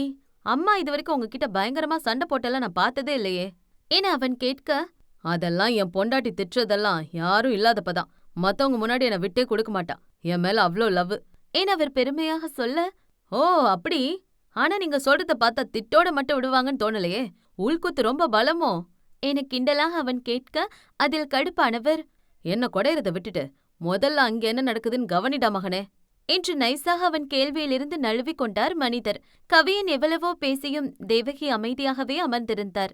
அம்மா ஏதாவது சொல்லுங்கம்மா, இப்படி அமைதியாவே இருந்தா என்ன அர்த்தம் ஏன் அவன் ஆற்றாமையுடன் கேட்க, நீ சொல்றதெல்லாம் எனக்கு புரியுது கவி. நமக்கு நிறைய உதவி பண்ணிருக்காருதான். ஆனா அதுக்காக உன்னோட வாழ்க்கையவே நீ விட்டு கொடுக்க முடியாது. நன்றி கடனுக்காக எல்லாம் ஒரு வாழ்க்கையை வாழ முடியாது. இப்ப என்ன, அந்த பணத்தை உடனே திருப்பி கொடுக்கணும்னாலும் இந்த வீட்டை வித்தாவது கொடுத்துடலாம் என தேவகி கூறிக்கொண்டிருக்க, அம்மா, நீங்க ரொம்ப யோசிக்கிறீங்கம்மா. அந்த பணத்தை என்னைக்குனாலும் நம்ம திருப்பி கொடுக்க தான் போறோம். தமிழ் கூட என் கல்யாணத்தையும் அதையும் ரிலேட் பண்ணாதீங்க. நீங்க நினைக்கிற மாதிரி இல்ல. எனக்கு இசைய பிடிச்சிருக்குமா. என சொல்லியவன் அதற்கு மேல் அவன் மனதை எப்படி கூற என தடுமாற, இசையா? அது யார்டானா? என கவியன் யாரை கூறுகிறான் என தெரிந்தும் வேண்டுமென்றே கேட்டான் கதிர். அதில் அவனை முறைத்து பார்த்த கவியன், இசைடா, என் தமிழ் இசை. என் பொண்டாட்டி தமிழ் இசைய சொல்றேன். இப்போ புரியுதா? என கடுப்புடன் கேட்க, ஓ அப்படி. அம்மா கேட்டீங்களா? அவனோட தமிழ் இசையா, பொண்டாட்டியா? என கதிர் கேலியாக இழுக்கவும், அவன் கிண்டலில் அப்போதுதான் அவன் தமிழை சொன்ன விதத்தையும் உணர்ந்து கொண்டவனுக்கு எல்லோரும் அவனையே பார்க்கவும் திரும்பி நின்று சிரித்தபடி தலைக்கோதி நின்ற கவியன் அவர்களுக்குமே புதிது. ஏன், அவனுக்குமே அவன் செயல்கள் புதிதாகத்தான் தெரிகிறது. அவன் சிரிப்பை, தலைக்கோதி நின்ற விதத்தை, என் பொண்டாட்டி என உரிமையாக உரைத்த விதத்தை கண்ட தேவகிக்குமே இப்போது லேசாக புன்னகை எட்டி பார்த்தது. இந்த கவியன் அவருக்கே புதிதாயிற்றே. அம்மா, இசை அப்படியே உங்கள மாதிரிமா. எப்படிப்பட்ட சூழ்நிலையும் ஃபேஸ் பண்ற அவளோட தைரியம். 2 நாளா தான் எனக்கு இசைய தெரியும். இந்த 2 நாள்ல அவ கடந்து வந்த பேச்சுக்கள், சூழ்நிலைகள், அவ அதை கையாண்ட விதம் என ஆரம்பித்து மண்டபத்தில் நடந்தது, மருத்துவமனையில் நடந்தது என அவன் கூற, அதை கேட்டுக்கொண்டிருந்த மற்றவர்களுக்குமே தமிழின் மீது ஒரு மரியாதை தோன்றியது. உங்களுக்கும் அவளுக்கும் இருக்கிற முக்கியமான வேற்றுமை உங்க சிரிப்பு தாமா. இதுவரைக்கும் எவ்வளவோ பிரச்சனைகள் நம்ம கடந்து வந்திருக்கோம். ஆனா அது எல்லாத்துலயும் நீங்க இந்த வீட்டோட பேக் போனா இருந்திருக்கீங்க. ஆனா எப்போதும் உங்க சிரிச்ச முகம் மாறினதே இல்ல. ஆனா இசை, அவளுக்கு சிரிக்க தெரியுமான்னு எனக்கு தெரியலம்மா. அவகிட்ட எப்போதும் ஒரு அழுத்தம் இருக்குமா. அத மாத்தணும்னு நினைக்கிறமா. அவ சந்தோஷமா இருக்கணும்னு நினைக்கிறமா. இதுக்கு பேரு என்னன்னு எனக்கு தெரியல. But I like Harma. ஏன் அவன் சொல்லிக் கொண்டிருக்க, அண்ணனை பார்த்து கத்துக்குங்கப்பா. அண்ணி அம்மா போல இருக்கிறதால தான் அவனுக்கு பிடிச்சிருக்கான். என்னம்மா ஐஸ் வைக்கிறான் பாருங்க. அவன் வைக்கிற ஐஸ்ல அம்மா ஆல்ரெடி உருக ஆரம்பிச்சிட்ட மாதிரி தெரியுது என கதிர் சொல்ல, ஆமாடா மகனே, இவன் பேசுறத பார்த்தா தேவகியே நீதாமா என் மருமக, இனி இதை யாராலையும் மாத்த முடியாதுன்னு அந்த பொண்ணை பார்த்து டயலாக் பேசுவா போல என்றபடி இருவரும் அவர்களை பார்த்து கொண்டிருக்க, தேவகி கவியனின் தலையை கோதியவர், போய் மருமகளை சாப்பிட அழைச்சிட்டு வாடா என புன்னகையுடன் கூற, தேங்க்ஸ்மா என்றபடி அவரை அணைத்துக் கொண்டவன் மாடியை நோக்கி ஓடினான். இந்தா உருகிட்டாங்கல்ல. இப்படி என்னைக்காவது உங்களையும் என்னை விட்டுருக்காங்களா? இன்னைக்கு காலையில கூட அம்மாக்கு தெரியாம டீல 1 ஸ்பூன் சுகர் போட்டதுக்கு அது தெரிஞ்சு எவ்வளோ பேசுனாங்க. உங்களுக்கு சக்கரை பாட்டில் எடுத்து வந்து கொடுத்தேன்னு என்னையும். இது நீங்க பொங்கி எழ வேண்டிய தருணம் என அவன் ஏற்றி விட, ஏன் தேவகி, உன் பையனை மட்டும் இவ்வளோ ஈஸியா மன்னிச்சு விட்டுட்ட? என்ன என்னைக்காவது இப்படி மன்னிச்சிருப்பியா? உன் பையனுக்கு ஒரு நியாயம், எனக்கு ஒரு நியாயமா என அவர் பொங்கி எழ, கல்யாணம் நடந்து 2 நாள் கூட முடியல. ஆனா அவன் பொண்டாட்டிக்காக என்கிட்ட எவ்வளோ பேசினா பாத்தீங்கல்ல. எனக்காக நீங்க என்னைக்காவது உங்க அம்மா கிட்ட இப்படி பேசிருப்பீங்களா? எங்க அந்த பொண்ணை நான் ஏதோ பேசிடுவனோன்னு சைகையாலே அந்த பொண்ணுக்கு தெரியாம கெஞ்சினா பாத்தீங்கல்ல. நீங்க உங்க அம்மா கிட்ட கெஞ்ச வேண்டாம். காரணமே இல்லாம உங்க அம்மா குறை கண்டுபிடிச்சு திட்டும்போது அவங்க கிட்ட இருந்து என்னை காப்பாத்த ஏதாவது பண்ணிருப்பீங்களா? அவங்க எது சொன்னாலும் மண்டைய ஆட்டுவீங்க. எல்லாத்துக்கும் மேல கவிக்கு அந்த பொண்ணை புடிச்சிருக்கு. அது போதும். அந்த பொண்ணை எப்படி எனக்கேத்த மருமகளா மாத்துறதுன்னு நான் பாத்துக்கிறேன் என சொன்னவர் கதிர் பக்கம் திரும்பி, பெரியவங்க இங்க பேசும்போது உனக்கு இங்க என்ன வேலை? அண்ணன் பண்ணதை ஏத்துக்கிட்டாங்க, நம்மளும் என்ன பண்ணாலும் ஏத்துக்குவாங்கன்னு நினைக்காத. லவ் அதுன்னு உன்னை பத்தி காதுக்கு வந்துச்சு, அவ்வளவுதான் என மிரட்டிவிட்டு அவர் சமையலறைக்குள் சென்று விட, இருவரும் தான் புயலடித்து ஓய்ந்த நிலையில் நின்றிருந்தனர். அப்பா, நீங்க சொன்னது கரெக்ட். அம்மா பாயிண்டா கேள்வி கேக்குறாங்க, கரெக்டா ஆப்பும் வைக்கிறாங்க என புலம்பிக் கொண்டே அவன் சென்று விட, இவன் சொன்னான்னு கேட்டது தப்பா போச்சு. என் அம்மா செத்து 7 வருஷம் ஆகுது. இன்னும் இதை விட மாட்டேங்கிறாளே. இருந்தாலும் நம்மளும் கொஞ்சம் அவளுக்காக பேசியிருக்கலாம். இன்னும் எத்தனை வருஷத்துக்கு சொல்லுவாளோ என புலம்பியபடி நகர்ந்திருந்தார் மனிதர். இதற்கிடையில் சென்றவன் இன்னும் வரவில்லையே என அந்த அறையில் தனியாக இருக்க ஒரு மாதிரி இருக்க, இறங்கி கீழே வந்தவள், ஏன் தமிழிசை, என் பொண்டாட்டி தமிழிசைய சொல்றேன், இப்ப புரியுதா என்றவன் கூற்றில் திகைத்து வந்த வழியே திரும்பி சென்றிருந்தாள். உண்மையில் படபடக்கும் இதயத்தோடுதான் அமர்ந்திருந்தாள். இதே நேரம் அவர்களிடம் அவளை பற்றி கேலியாக பேசியிருந்தாளோ, இல்லை இதற்கு முன் அவளுக்கு பார்த்த மாப்பிள்ளைகளைப் போல இவளை ஏமாற்ற முயன்றிருந்தாலோ கூட அதிர்ந்திருக்க மாட்டாள் போலும். ஆனால் அவன் உரிமையான பேச்சும் சைகைகளும் தான் அவளை நிம்மதி இழக்க செய்கிறது. போலி முகங்களை கடந்தே பழகியதாலோ என்னவோ இந்த இதயம் உண்மை நேசத்தை கூட உணர மறுக்கிறது. எங்கேயோ கேட்ட கவிதை வரிகள் அச்சந்தர்ப்பமாய் நினைவினில் வந்து போனது. நானும் அதைத்தான் செஞ்சுட்டு இருக்கணும். கவியன் உண்மையிலே என் மேல அன்பு வச்சிருக்காரா? நான் தான் அவரை தேவையில்லாம சந்தேகிக்கிறேனா என்ற எண்ணங்கள் அவளை சூழ்ந்து கொண்டன. தன்னை சுற்றியுள்ள அரண் விடுத்து தன் இதய அறைக்குள் அனுமதிப்பாளா அவள் அவனை? அத்தியாயம் 9. அவள் தன் எண்ண சூழலில் சிக்கியிருக்க அந்நேரம் மெதுவாக உள்ளே நுழைந்தான் அவன். அவள் மீண்டும் அதே கேள்வியை கேட்டால் என்ன சொல்லி சமாளிப்பது என சத்தமிடாமல் அவன் மெதுவாக உள்ளே வர, யாரு யாரது என பதறி கேட்ட விதத்தில், பதறாத, நான் தான் கவியன். தானும் பதறித்தான் கூறினான் கவியன். நிம்மதி மூச்சு விட்டு கொண்டவள், என் லக்கேஜ் கொடுங்க என் அவள் கேட்க, அப்போதுதான் கீழே சென்றுவிட்டு அவள் லக்கேஜை எடுத்து வராமல் வந்துவிட்டது ஞாபகம் வர, அம்மா சாப்பிட கூப்பிட்டாங்க. ஃபேஸ் வாஷ் மட்டும் பண்ணிட்டு வாயேன். என் புது துண்டு இருக்கு, அதை வச்சு ஃபேஸை தொடச்சிக்கோ. இப்ப லக்கேஜை ஓபன் பண்ணி துண்டு எங்க இருக்குன்னு தேடிட்டு இருக்கணும் என அவன் சமாளிக்க பார்க்க, அவன் மறந்துவிட்டு வந்துவிட்டான் என அவளுக்கு புரிந்துவிட்டது. கீழே இவன் இவ்வளவு நேரம் என்ன செய்து கொண்டிருந்தான் என்றுதான் அவளுக்கு தெரியுமே. ஆதலால் அவன் சொல்வதை ஏற்றுக்கொள்பவள் போல, சரி ஓகே என கூறிவிட்டு சென்று ஃப்ரெஷ்அப் ஆகி வந்தவள் கீழே சென்றாள். அவள் இப்போது கொஞ்சம் கூட தடுமாற்றம் இல்லாமல் நடக்க, அவன் அவளை கரம் பற்றி அழைத்து போவதா வேண்டாமா என்ற குழப்பத்துடன் அவளை பின்தொடர்ந்தான். தன்னை சுற்றியுள்ள அனைத்து இடங்களையும் சூழ்நிலையையும் கிரகித்துக் கொள்ளும் திறன் அவளுக்கு அதிகமாகவே உள்ளது என்பதை உணர்ந்தான். ஒரு இடத்திற்கு புதிதாக செல்லும் போது மட்டுமே லேசாக தடுமாறுபவள் அந்த இடம் சற்றே பழகிவிட்டாலும் தனியாகவே சென்று விடுவாள். வீட்டிற்கு உள்ளே வாக்கிங் ஸ்டிக் பயன்படுத்துவதில்லை அவள், இப்போதும் பயன்படுத்தவில்லை. அவள் சாதாரணமாக இருந்தாலும் கவியன்தான் தன் பிள்ளை முதலில் நடைபழகும்போது விழுந்து விடுமோ என பயந்து பின்தொடரும் தாயைப் போல அவளை பின்தொடர்ந்து கொண்டிருந்தான். அன்றிலிருந்தே அவன் பயணம் வழிகள் அனைத்துமே அவளாகி போனாள். அங்கு வந்து அடுத்த நாளே பள்ளிக்கும் போக ஆரம்பித்திருந்தாள். அதே அவள் காரில் அதே டிரைவர்தான் வந்து அழைத்து போனார். உண்மையை கூற போனால் உன் மனதை மாற்றிவிடுவேன் என கூறியவன் அவளுடனான உறவு நிலையில் இன்னும் முன்னேற முடியாமல் அதே நிலையில் இருக்க, மற்ற மூவரும் அவளுக்கு நெருக்கமாக இருந்தனர். அவளுக்கு கண் பார்வை இல்லை என்பது தேவகைக்கு பெரும் குறையாக தெரிந்தாலும் ஒவ்வொரு விஷயத்திலும் அவளின் நேர்த்தி அறிவு அனைத்தும் பார்த்து அவரை வியந்துதான் போனார். பள்ளி முடிந்து வீட்டிற்கு வந்து ஒரு குளியல் போட்டு ரெடியாகி கீழே வந்தால் தேவகி கொடுக்கும் சூடான காஃபி அவளை ஒதுங்கி போனாலும் அவளை இழுத்து வைத்து பேசும் சரவணனும் கதிரும்.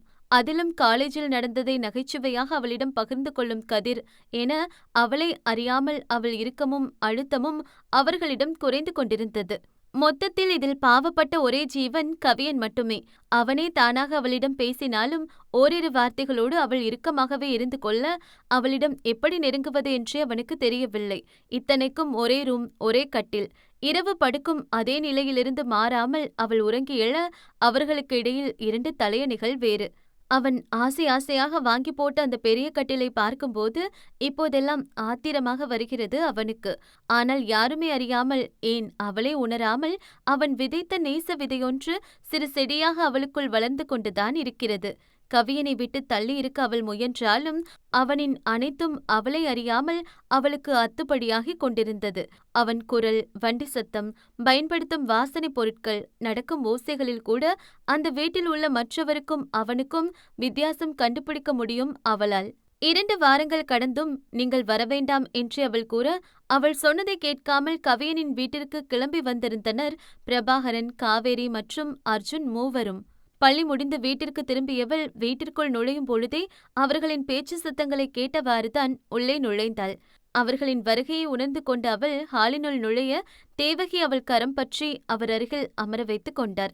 அந்த சிறு சலுகையை அந்த வீட்டில் அவள் நிலையை அவள் பெற்றோருக்கு சொல்ல அத்தனை நிம்மதி அவர்களிடம்.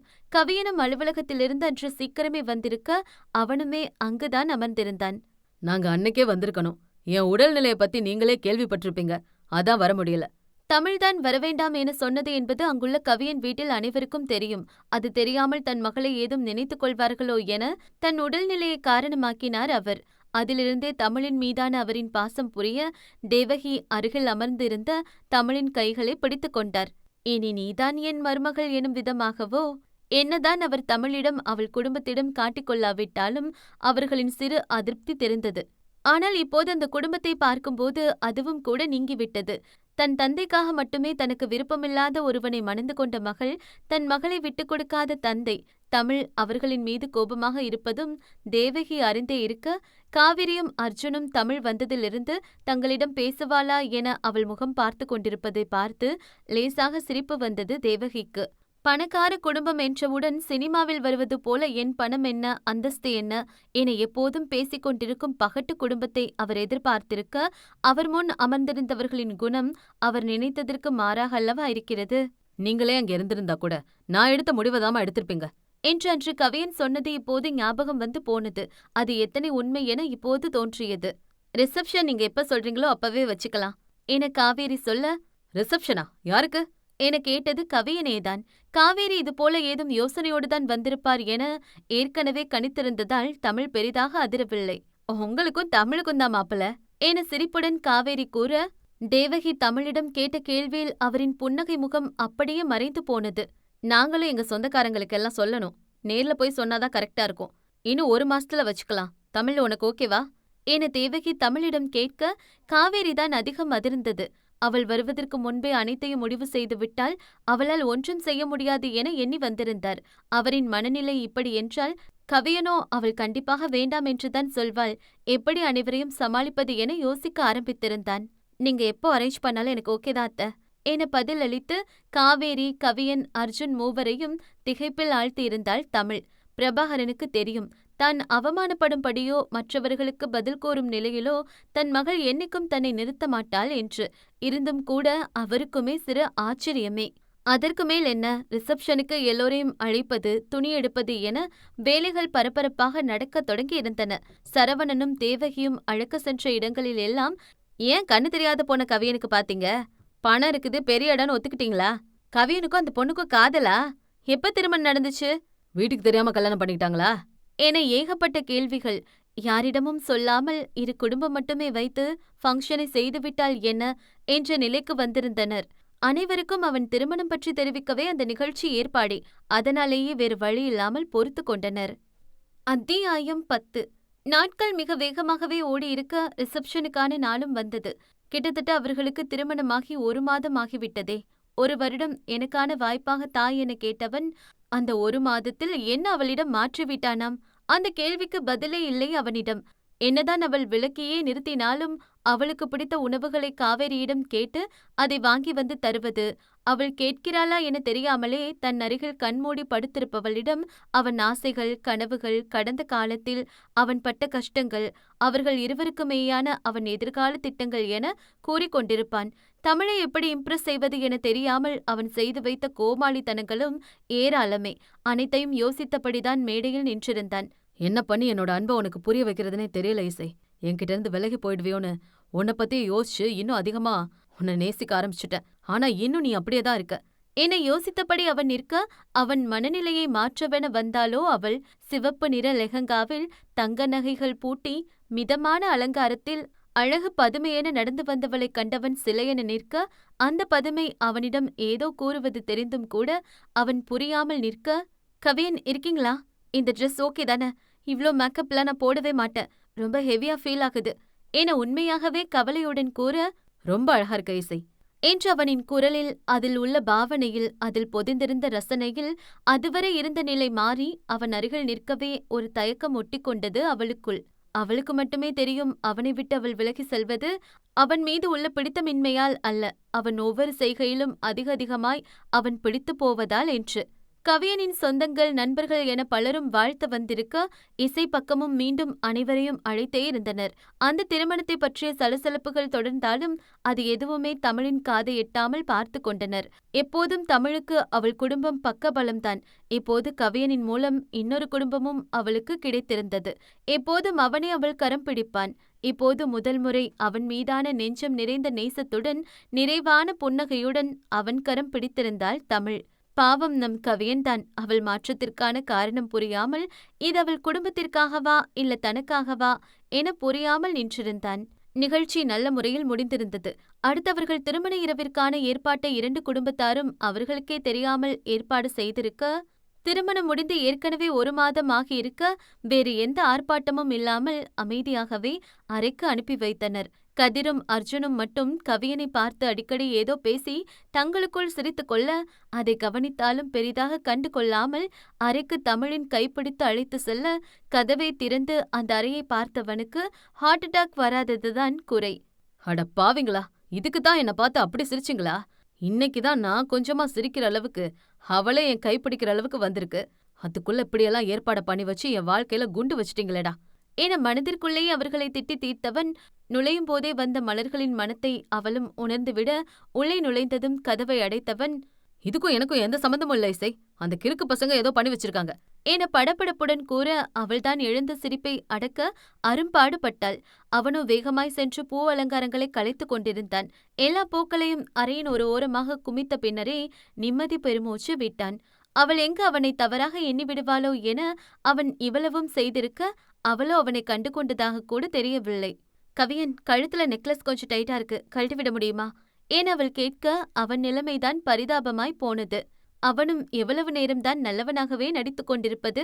ஏற்கனவே அவன் மனைவி அழகு தேவதையாக அவன் முன் நின்றிருக்க இப்படியெல்லாம் சோதித்தால் அவனும் என்னதான் செய்வான்? முடிந்தவரை வேகமாக கழட்டியவன் வேகமாக சென்று குளியலறையில் புகுந்து கொண்டான்.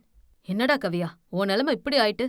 Control yourself. கவியா, அவன் ஏற்கனவே உன்னை பத்தி என்ன நினைக்கிறானே ஒன்னும் புரியல. இதுல சின்னதா தப்பு நடந்தாலும் உன்னை மொத்தமா வெறுத்துருவா.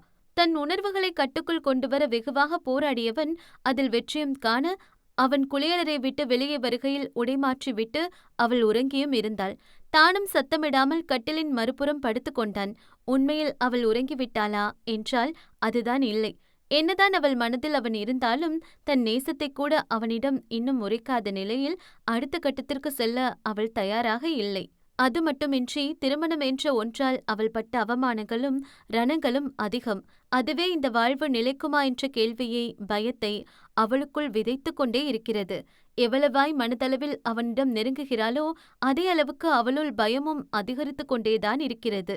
ஒவ்வொரு முறையும் கவியன் அவளுக்காக ஒன்றை செய்யும் போது, நீ ஏண்டா என் வாழ்க்கையில முன்னாடியே வராம போன என்கிற கேள்வி அவளுள் எழாமல் இல்லை. இப்போதும் அவனுடனான ஒவ்வொரு நினைவுகளையும் அசை போட்டபடிதான் படுத்திருந்தாள் அவள். நம்ம சுத்தி இயங்கிக்கிட்டு இருக்க யூனிவர்ஸ் இல்லைன்னா கடவுள் ஏதோ ஒண்ணு மேல நம்பிக்கை வைக்கணும். ஒரு விஷயத்த உண்மையா நம்ம நேசிக்கும் போது, அதுக்காக கஷ்டப்படும் போது கண்டிப்பா ஒரு நாள் அது நமக்கு கிடைக்கும் இசை. எனக்கும் ஒரு நாள் உன் அன்பு நிச்சயமா கிடைக்கும். அவன் கடற்கரையில் சொன்னதை நினைத்து பார்த்தவள், நீங்க சொன்னது உண்மையாயிடுச்சு கவியன்.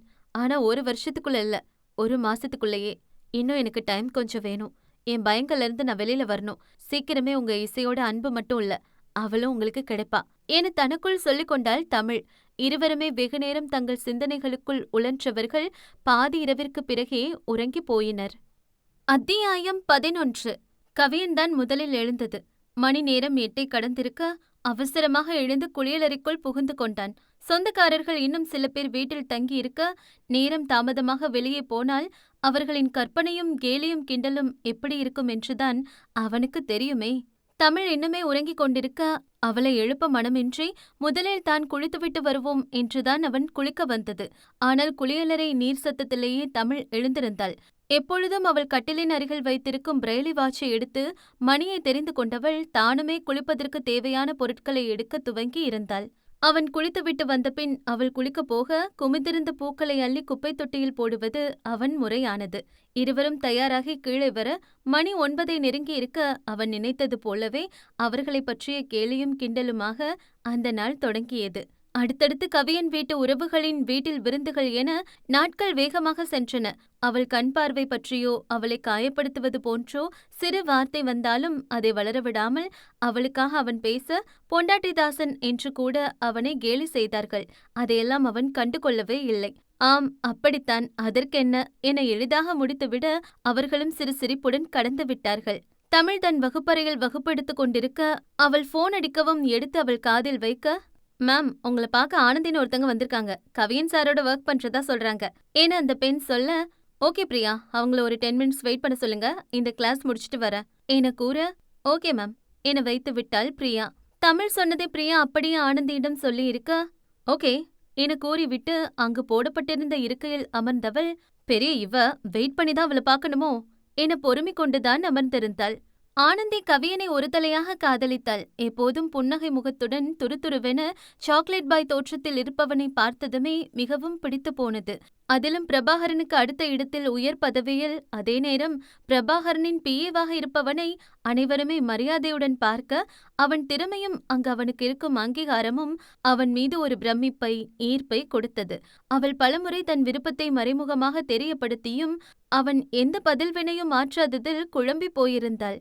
ஆனால் உண்மையில் அவள் செய்த எதுவும் அவனுக்கு புரியவில்லை. ஒருவேளை அவனுக்கு ஏதும் ஈர்ப்பிருந்திருந்தால் புரிந்து கொண்டிருப்பானோ என்னவோ. தன் நேசம் அவனுக்கு தெரியவே இல்லை என உணரவே பல நாட்கள் ஆனது அவளுக்கு. நேரடியாக சொன்னால் ஒழிய அவனுக்கு புரியாது என நேரடியாகவே அவனிடம் சொல்லிவிட, இது சரிவராது ஆனந்தி என உடனே மறுத்துவிட்டு அவன் செல்ல, அவன்தான் தனக்கு வேண்டும் என்கிற பிடிவாதத்தையே அவளுக்குள் ஏற்படுத்தி இருந்தது. திரும்ப திரும்ப அவள் தன் நேசத்தை உரைக்க அவளிடம் மறுத்தாலும் இது சரிவருமா என யோசிக்க ஆரம்பித்திருந்தான்.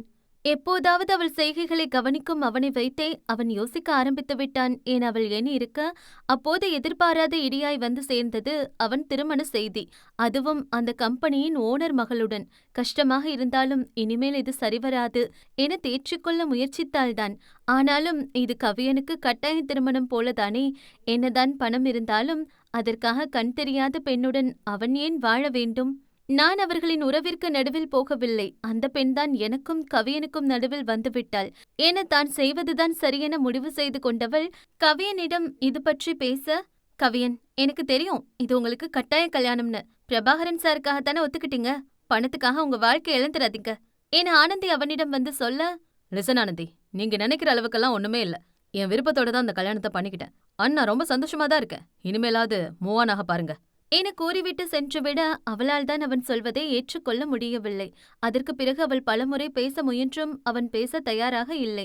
ஒரு நாள் ஆபீஸிலிருந்து அவள் வெளியே சென்று கொண்டிருக்க, ஆனந்தி நில்லுங்க என அழைத்து கொண்டே வர, அந்த ஒரு நிமிடத்தில் பல கற்பனை கோட்டைகளை கட்டியிருந்தது அவள் மனம். அவள் அருகில் வந்து விட்டவன், இங்க வச்சு கொடுக்கறது மரியாதையே அல்லதான். பட் ஐ எம் சாரி, நீங்க ஒர்க் பண்ற கேபினுக்கு வந்து கொடுக்க முடியாது. உங்களுக்கு மட்டும் நான் வந்து கொடுத்தா தேவையில்லாத காசிப் வரும். இது என்னோட ரிசப்ஷன் இன்விடேஷன். இதுக்கப்புறமாவது உங்க பிடிவாதத்தை விட்டுடுங்க ஆனந்தி என கூறி கொடுத்துவிட்டு அவன் சென்றுவிட, முதலில் போக வேண்டாம் என நினைத்தவள் தன் மனதை மாற்றிக்கொள்ள அங்கு போவது உதவலாம் என நினைத்துதான் சென்றாள். ஆனால் கவியனும் அவன் குடும்பமும் தமிழை தாங்குவதை பார்க்கும்போது இதெல்லாம் தனக்கு கிடைக்க வேண்டியது என எண்ணாமல் இருக்க முடியவில்லை. அதன் விளைவாகவே இன்று தமிழை காண வந்திருந்தாள். அத்தியாயம் 12. தமிழ் அவள் அலுவலக அறைக்கு வந்தவுடன், மேம் ஆபீஸ் ரூம்க்கு வந்துட்டாங்க, இப்ப நீங்க போய் உள்ள பார்க்கலாம் என ரிசப்ஷனிஸ்ட் சொல்ல அவளும் உள்ளே சென்றாள். தமிழ் ஏற்கனவே அவள் இருக்கையில் அமர்ந்திருக்க, வாங்க ஆனந்தி உட்காருங்க என எதிர் இருக்கையை காட்ட அவளும் எதிரே அமர்ந்து கொண்டாள். சொல்லுங்க, என்ன விஷயமா என்ன பார்க்க வந்திருக்கீங்க என அவள் சாதாரணம் போல கேட்டாலும் அந்த குரலிலும் முகத்திலும் மிளிர்ந்த கம்பீரம் கண்டவளுக்கு அன்று குடும்பமே சிறுபிள்ளை போல இவளுக்கெல்லாம் பார்த்து பார்த்து செய்ததுதான் ஞாபகம் வந்தது. வந்துவிட்டாலும் பேச பயமும் தயக்கமும் இருக்கவே செய்தது. அவள் செய்ய நினைப்பது தவறு என அவளுக்கே தெரியுமே. நான் ஆனந்தி, கவியன் ஒர்க் பண்ற ஆஃபீஸ்ல தான் ஒர்க் பண்றேன். நான் நேரடியா விஷயத்துக்கு வரேன். நான் கவியனை 1 இயர் கிட்ட லவ் பண்றேன் என அவள் கூறி முடிப்பதற்குள், நீங்க லவ் பண்றீங்க, ஓகே, அவரே உங்களை லவ் பண்றாரா? எந்த பதற்றமும் இல்லாமல் சாதாரணமாக தமிழ் கேட்க அதில் ஆனந்திக்குதான் பதற்றமாகி போனது. ஆமா, அவரும் தான் என்ன லவ் பண்றார். இல்லனா எப்படி நான் தைரியமா உங்களை தேடி வருவேன்? தயவு செஞ்சு என் கவியன் எனக்கே கொடுத்துருங்க. இப்போது ஆனந்தி அழுகையுடன் கேட்க, ஏன் கவியன் அவ்வளோ காதல்? அதுக்கு என்ன, கொடுத்துட்டா போச்சு. எப்படி, என்ன முடிவு பண்ணிருக்கீங்க 2 பேரும்? எப்ப கல்யாணம்? நான் என்ன பண்ணட்டும், டிவோர்ஸ் அப்ளை பண்ணிடவா? சாதாரண குரலிலேயே தமிழ் கேட்டுக்கொண்டிருக்க ஆனந்திக்குதான் ஒன்றும் புரியவில்லை. தான் வந்த வேலை அவ்வளவு எளிதாக முடிந்துவிட்டதா, இல்லை இந்த பெண் தன்னை கிண்டல் செய்கிறாளா என புரியாமல் அவள் திகைத்து அமர்ந்திருக்க, கதவை திறந்து கொண்டு உள்ளே நுழைந்தான் கவியன். கவியனுடன் வேலை பார்க்கும் பெண் என்ற உடனேயே அவனுக்கு மெசேஜ் செய்திருந்தாள். அதை பார்த்தவன் ஆனந்தி தமிழிடம் என்ன சொல்லி வைப்பாளோ எனதான் ஓடி வந்திருந்தான். உள்ளே நுழைந்தவன் ஆனந்தியிடம், நீங்க இங்க என்ன பண்றீங்க ஆனந்தி என கோபமாக கேட்க, நீங்களும் ஆனந்தியும் லவ் பண்றீங்களா? அதனால உங்களை அவங்க கிட்ட நான் கொடுக்கணுமா? அத சொல்லத்தான் வந்திருக்காங்க என நக்கலாக தமிழ் சொல்ல, என்ன ஆனந்தி இது? நீங்க உங்க லவ்வ சொன்னீங்க, நான் இது ஒத்து வராதுன்னு சொல்லிட்டேன். நீங்க திரும்ப திரும்ப சொல்லவும் இது சரி வருமானு யோசிச்சேன், அவ்வளவுதான். மத்தபடி உங்களை எனக்கு பிடிக்குங்கிற மாதிரி ஒரு பார்வையாவது பாத்திருப்பேனா என அவன் கேட்க பதில் சொல்ல முடியாமல் தடுமாறினாள் ஆனந்தி. இருந்தும், உங்களுக்கு என்ன பிடிக்கும், எனக்கு தெரியும் என சொன்னவளின் குரலில் இருந்தது காதல் அல்ல, பிடிவாதம் மட்டுமே. இது சரிவருமானு யோசிச்சிருக்கீங்க என கேட்ட தமிழின் கடின குரலில்தான் இருவரும் அவளை பார்க்க, கொஞ்சம் கிட்ட வாங்க கவியன், என்று தமிழின் குரலில் தன்னிச்சையாக ஒரு அடி அவளை நோக்கி முன்னே வைத்தாலும் ஆனந்தி கூறியதை அவள் நம்பிவிட்டாளோ, எங்கே அடித்து விடுவாளோ என்றுதான் தோன்றியது அவனுக்கு. அசோக்கை அவள் அறைந்த அறையை அவன் இன்னும் மறந்திருக்கவில்லை.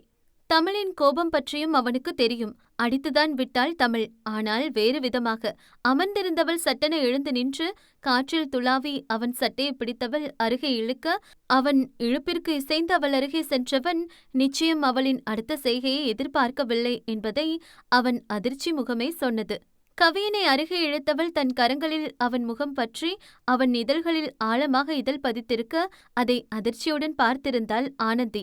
அடுத்த சில நொடிகளில் அவனிடமிருந்து விலகிய தமிழ் மீண்டும் அவள் இருக்கையில் அமர்ந்திருக்க, நடந்தது உண்மையா தன் கற்பனையா என்ற குழப்பத்தில் நின்றான் அவன். நீங்க என்ன பண்றீங்க தமிழிசை? நாங்க 2 பேரும் தான் லவ் பண்றோம் என ஆனந்தி ஆத்திரத்துடன் கூற, so what, he's my husband. நீங்க சொல்ற மாதிரி இருந்தாலும் I don't care about that Anandhi. நீங்க இந்த டயலாக் கேட்டதில்ல? உங்க காதலன் என்னோட கணவனாகலாம், ஆனா என்னோட கணவன் உங்க காதலனாக முடியாது. சோ தேவையில்லாம கற்பனை வளர்த்துக்காம கிளம்புங்க என தமிழ் கூறிய தொனியில் நக்கல் ஏகத்துக்கும் இருந்தது.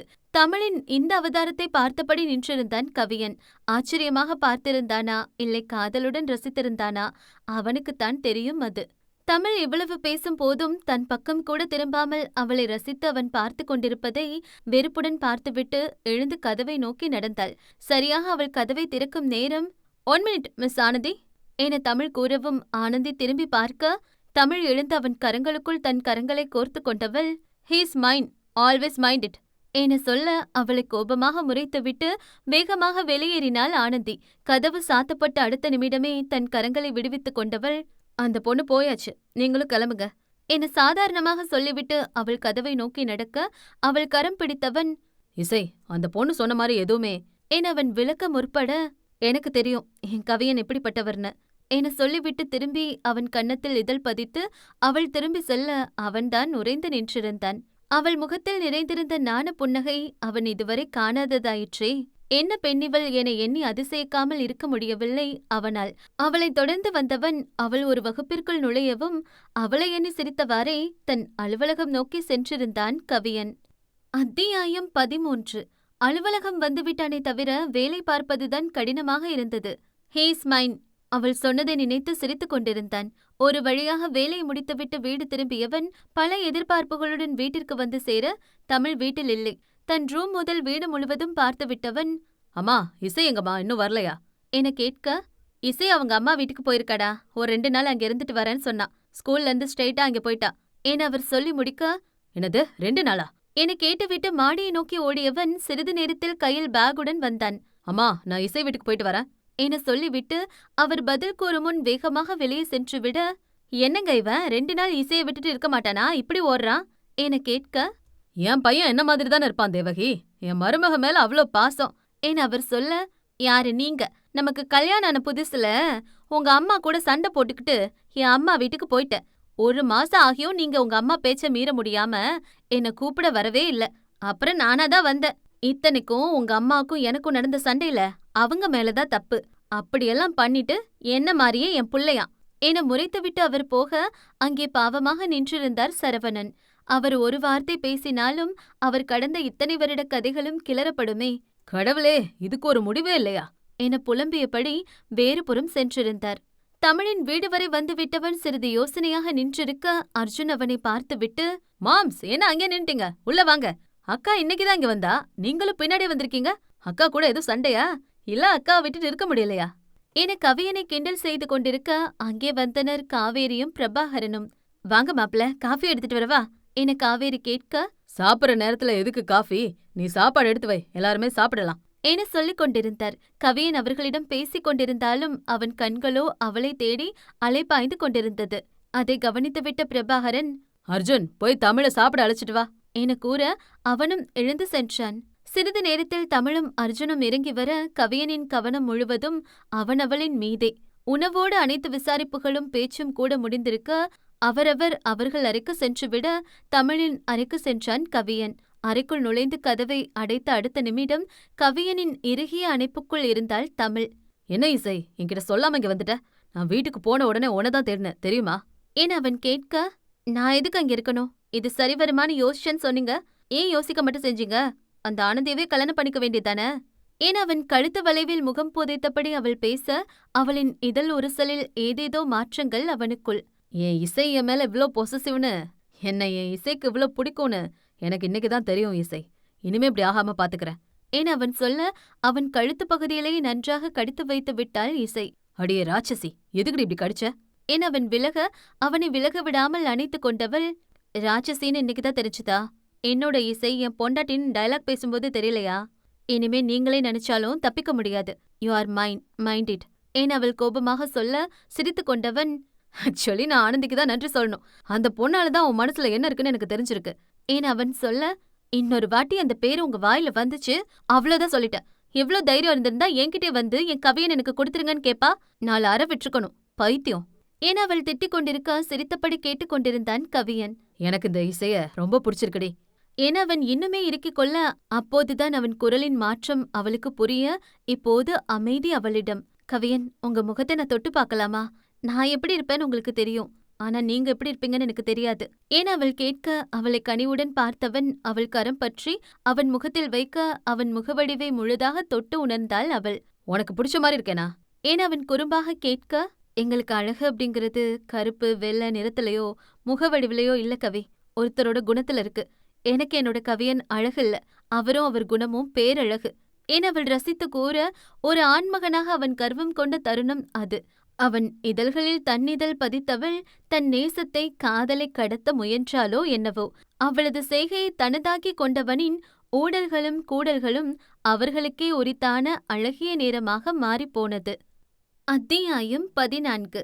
2 நாட்கள் கழித்து தமிழ் ஸ்கூலுக்கும் கவியன் ஆபீஸுக்கும் போக கிளம்பியிருக்க, படிக்கட்டில் பேசிக்கொண்டே வந்தவாறு இருவரும் இறங்கி வர, ஹே டால், ஹவ் ஆர் யூ என்றபடி வந்து அணைத்துக் கொண்டான் ஒருவன். ரோஹன், நீ எப்படி, எப்ப இந்தியா வந்த என கேட்டவள், கிளாரா நீயும் வந்திருக்கியா என கேட்க, அவளும் வந்து அணைத்துக் கொண்டாள். அவர்களின் பாச போராட்டம் ஒருபுறம் நடந்து கொண்டிருக்க, கடுப்பாக அதை பார்த்து கொண்டிருந்தான் கவியன். தங்களை சுற்றியுள்ள உலகையே மறந்து தங்களுக்குள் அவர்கள் பல விஷயங்களை பேசிக் கொண்டிருக்க, அதிலிருந்தே அவர்கள் நண்பர்கள் என கணிக்க முடிந்தாலும், அவளை அணைத்துக் கொண்ட ரோஹன் என்பவனை பார்க்கையில் மூஞ்சியிலேயே ஒரு குத்து விட வேண்டும் போலதான் இருந்தது கவியனுக்கு. என்ன மாம்ஸ், அக்கா அவங்கெல்லாம் வந்த உடனே உங்களை மறந்துட்டாளா?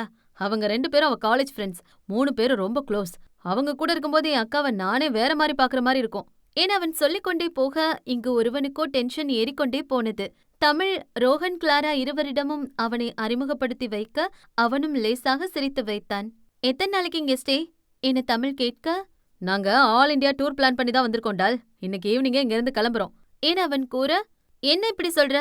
என் அத்தை மாமா கதிர் எல்லாரையும் உங்க 2 பேருக்கும் இன்ட்ரடியூஸ் பண்ணணும், ஒழுங்கா என் கூட வாங்க ஏன் அவள் சொல்ல, ஓகே, எங்களுக்கும் அவங்கள பார்க்கணும், போலாம் என்றாள் கிளாரா. காவேரி காலை சாப்பாடு இங்கேதான் என கூறிவிட, அதே போல அங்கே காலை உணவை முடித்துக்கொண்டு கவியனின் வீட்டிற்கு சென்றனர். தமிழ் இவ்வளவு இலகுவாக பழகும் மனிதர்கள் குறைவு. அதிலிருந்தே அவர்கள் இருவரும் தமிழுக்கு எவ்வளவு நெருங்கிய நண்பர்கள் என புரிந்தாலும், அவர்கள் வந்ததிலிருந்தே கவியன் என்பவனையே மறந்தது போல அவள் இருக்க, கொஞ்சமல்ல ரொம்பவே பொறாமையாகத்தான் இருந்தது அவனுக்கு. கவியன் வீட்டில் ரோஹனும் கிளாராவும் சரவணனிடமும் தேவகியிடமும் ஆசிர்வாதமெல்லாம் வாங்கிக் கொள்ள, அவர்களுக்கு இருவரையுமே மிகவும் பிடித்துவிட்டது. ரோஹன் ஆங்கிலோ இந்தியன் என்றால், கிளாரா அமெரிக்காவை சேர்ந்தவள். தமிழிசை அங்கு படிக்க சென்றிருந்த போதுதான் மூவரும் நண்பர்களானார்கள். மிகவுமே கஷ்டப்பட்டுதான் இருவருமே தமிழை பேசுவார்கள். அதிலும் ரோஹன், கிளாரா இருவருமே இப்போது காதலர்கள். கிளாரா தமிழிடம், தமிழ் லிரிக்ஸ் மியூசிக்கெல்லாம் ஓகே, நீ எப்ப ரெக்கார்ட் பண்ணி தருவ? எப்போ அமெரிக்கா வர்ற? அடுத்த கான்சர்ட் எப்போ வைக்கலாம் என கேட்டுக்கொண்டிருக்க, அதை கேட்ட கதிர்தான், என்ன கான்சர்ட் நீ என அவளிடம் கேட்க, உனக்கு தெரியாத கதிர், தமிழ் எங்க மியூசிக் ட்ராப்போட பெஸ்ட் சிங்கர். அவ எப்பவுமே ஸ்டேஜ்ல மாஸ்க் யூஸ் பண்றதால இவளோட ஐடென்டிட்டி இந்தியன்னு யாருக்கும் தெரியாது.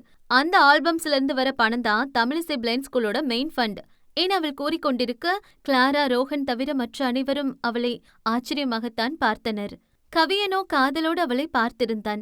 இன்னுமே ஏதோ அவன்தான் அவளுக்கு வாழ்வு தந்து விட்டது போல பேசுபவர்களும், பணத்துக்காகத்தான் அவன் இந்த திருமணமே செய்து கொண்டான் என அவனையும் அவன் பாவம் என்பது போலவும் அவனை பேசுபவர்கள் இருக்கிறார்கள்.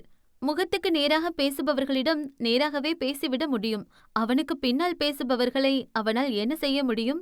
ஆனால் யார் என்ன சொன்னாலும் அவனுக்கு தெரியும், அவன் தமிழிசை அவனுக்கு கிடைத்த வரம் என்று, அவன் வாழ்வின் பொக்கிஷம் என்று. ரோகனும் கிளாராவும் அன்று மாலையே அந்த ஊரிலிருந்து கிளம்பி இருந்தனர். கவியன் தமிழிசையின் காதலும் தமிழும் கவிதையும் போலவே இணைந்திருக்க அவர்களின் வாழ்வும் அழகாகவே சென்றது. அத்தியாயம் 15. கவியனுக்கும் தமிழுக்கும் திருமணமாகி 6 மாதங்கள் கடந்திருந்தது. கவியன் வழக்கம் போல அலுவலகத்தில் தன் வேலைகளை பார்த்து கொண்டிருந்தான். அப்போது அவனுக்கு கால் வர எடுத்து பார்த்தால் தமிழிசையின் எண்ணிலிருந்துதான் கால் வந்திருந்தது. ஹலோ இசை என உற்சாகமாக ஆரம்பித்த அவனின் குரல் சில நிமிடங்களிலே பதட்டமாக மாற, கொஞ்ச நேரம் பாத்துக்கோங்க, ஒரு 15 மினிட்ஸ்ல அங்க இருப்பேன் என கூறிவிட்டு அவன் அவசரமாக அங்கிருந்து கிளம்பியிருந்தான். அவளுக்கு என்ன ஆனதோ என்கிற பதட்டம் ஒரு புறம், ஏதும் ஆகிவிடக்கூடாது என்கிற பயம் ஒரு புறம். பள்ளியின் வாசலிலேயே காரை நிறுத்தியவன் வேகமாக உள்ளே ஓடினான். அவள் அறையினுள் நுழைய தலையை பிடித்தபடி அமர்ந்திருந்தாள் தமிழ். வேகமாக அவளை நெருங்கியவன், என்னாச்சு இசை? கிளாஸ்ல மயக்கம் போட்டு விழுந்துட்டேன்னு சொன்னாங்க என பதட்டமாக கேட்டவனின் கண்கள் அவள் மீதே இருக்க, அவள் அருகே நின்றிருந்த ஆசிரியை அவன் பார்த்திருக்கவில்லை. நல்லாதான் லெசன் எடுத்துட்டு இருந்தாங்க, திடீர்னு மயக்கம் போட்டு விழுந்துட்டாங்க. முகத்துல தண்ணி தெளிச்சு எழுப்பினதுக்கு அப்புறமும் படுத்துதான் இருந்தாங்க.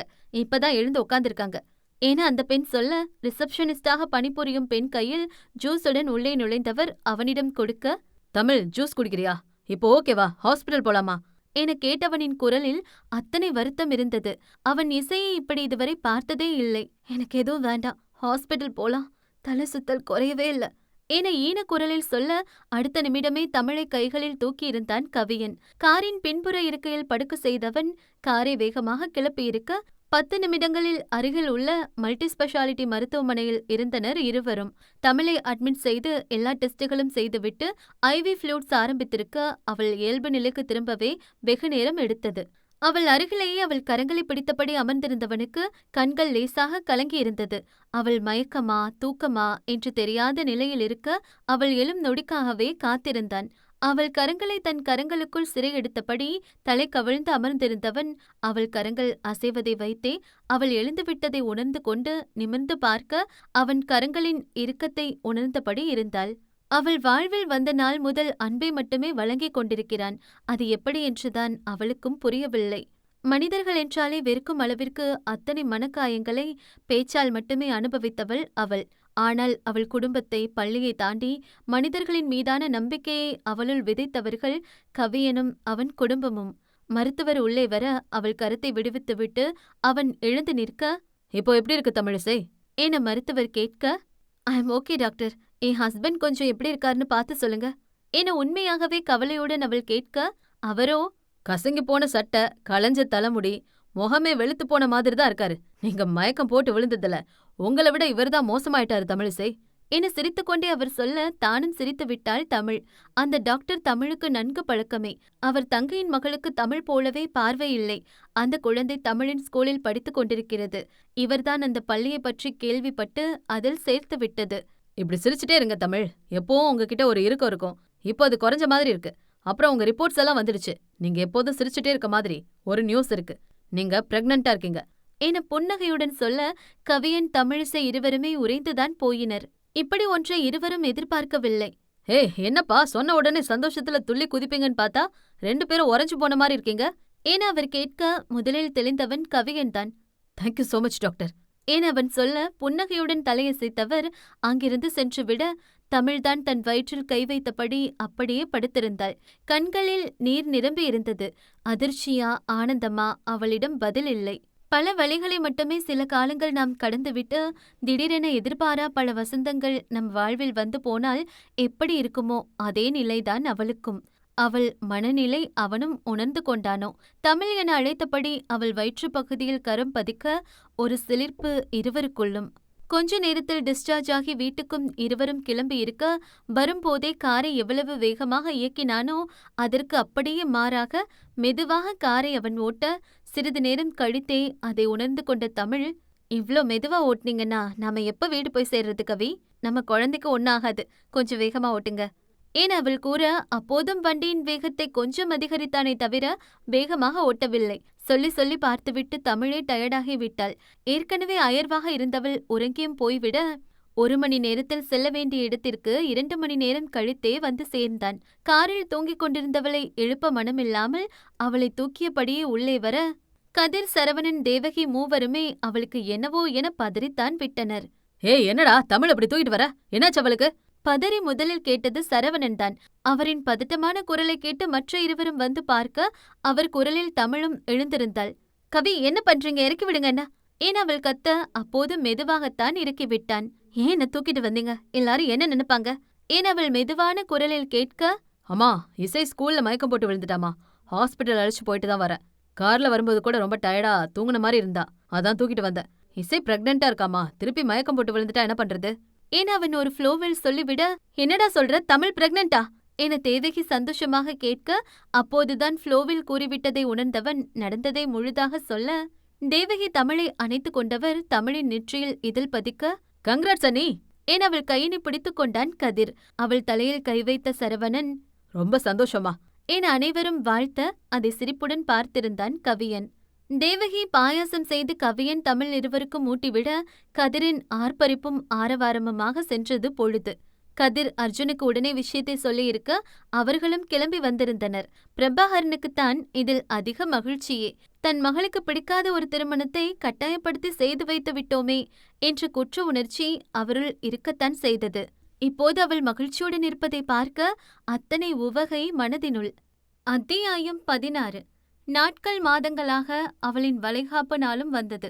அவள் வாழ்வில் அழகான நாட்களை கேட்டால் இந்த 9 மாதங்களைத்தான் கூறுவாள்.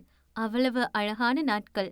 ஒவ்வொரு நாளும் குழந்தையின் வளர்ச்சியை தனக்குள் உணர்ந்து சந்தோஷத்தில் திளைத்த நாட்கள். அதிலும் குழந்தை வயிற்றில் அசையத் தொடங்கிய பிறகு அதை கவியனோடு சேர்ந்து ரசித்த நாட்கள். அவள் குழந்தையிடம் பேசும் போதெல்லாம் அதை உணர்ந்தது போல குழந்தை வயிற்றில் அசையும் போதும் உதைக்கும் போதும் அவளுக்குள் ஒரு சிலிர்ப்பு வந்து போகும். ஸ்கேன் செல்லும் போதெல்லாம் அவளால் காண முடியாவிட்டாலும் அவன் பார்த்து, குழந்தையின் கைகள் இப்படி இருக்கிறது, கால்கள் இப்படி இருக்கிறது என ரசித்து சொல்லும்போது அதை கேட்கும் நொடிகள் பார்க்க வேண்டும் என மனம் ஏங்கினாலும் அவன் கரம் பிடித்து அவன் கூறுவதை கேட்கும் நொடிகளே அழகானவை. இரு குடும்பங்கள் சொந்தங்கள் சூழ மண்டபத்தில் தமிழின் வளைகாப்பு ஏற்பாடு செய்யப்பட்டிருந்தது. தமிழ் ஏற்கனவே அழகுதான்.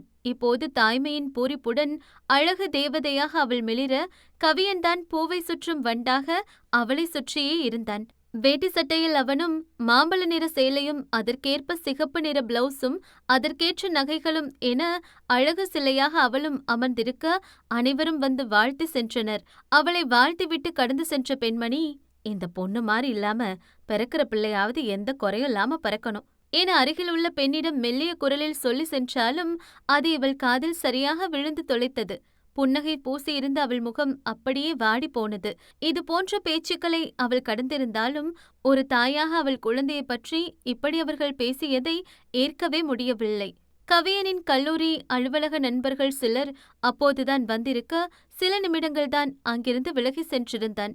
அப்போது இப்படி நடந்திருக்க அதை பற்றி அவன் அறியவில்லை. ஆனால் அவள் முகம் வாடியிருப்பதை உணர்ந்து கொண்டவன் கொஞ்சம் சீக்கிரமாகவே ஃபங்க்ஷனை முடிக்குமாறு பார்த்து கொண்டான். அதற்கு பிறகு அவள் தன் வீட்டிற்கு செல்ல அவள் வாடிய முகம் எதனால் என புரியாதவன், யார் என்ன சொன்னால் எனக்கென்ன என அவனும் கூட பிரபாகரன் வீட்டிற்கு சென்று விட்டான்.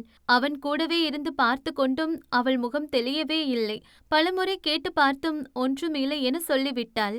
இரவு 11 மணி இருக்கும். கவியன் அப்போதுதான் களைப்பில் உறங்க தொடங்கி இருந்தான். தமிழ் உறங்குவது போல கண்ணை மூடி படுத்திருந்தாலும் அவள் கருவிழிகள் அமைதியில்லாமல் சுழன்று கொண்டிருந்தன. சிறிது நேரத்தில் லேசாக வயிறு வலிக்க ஆரம்பிக்க நேரம் ஆக ஆக வலி அதிகமாக தொடங்கவே, வயிறு வலிக்குது கவி ஏன் அவள் முனக அதை கேட்டு அவசரமாய் எழுந்தமர்ந்தவன், இசை ஒன்னும் இல்ல இசை, பயப்படாத, ஹாஸ்பிட்டல் போயிடலாம் என்று கூறி வெளியே ஓடி வந்தவன், அத்த அத்த என அவர் அறையின் வெளியே இருந்து கத்த சத்தம் கேட்டு அவரும் பதறி வெளியே வந்தார். இசை ரொம்ப வயிறு வலிக்குதுன்னு சொல்றா அத்த, என்னன்னு பாருங்க அத்த, எனக்கு பயமா இருக்கு, இதுக்கும் ஹாஸ்பிட்டல் அழைச்சிட்டு போயிடலாம் என கூற அவரும் பதறி அவன் அறைக்கு ஓடினார்.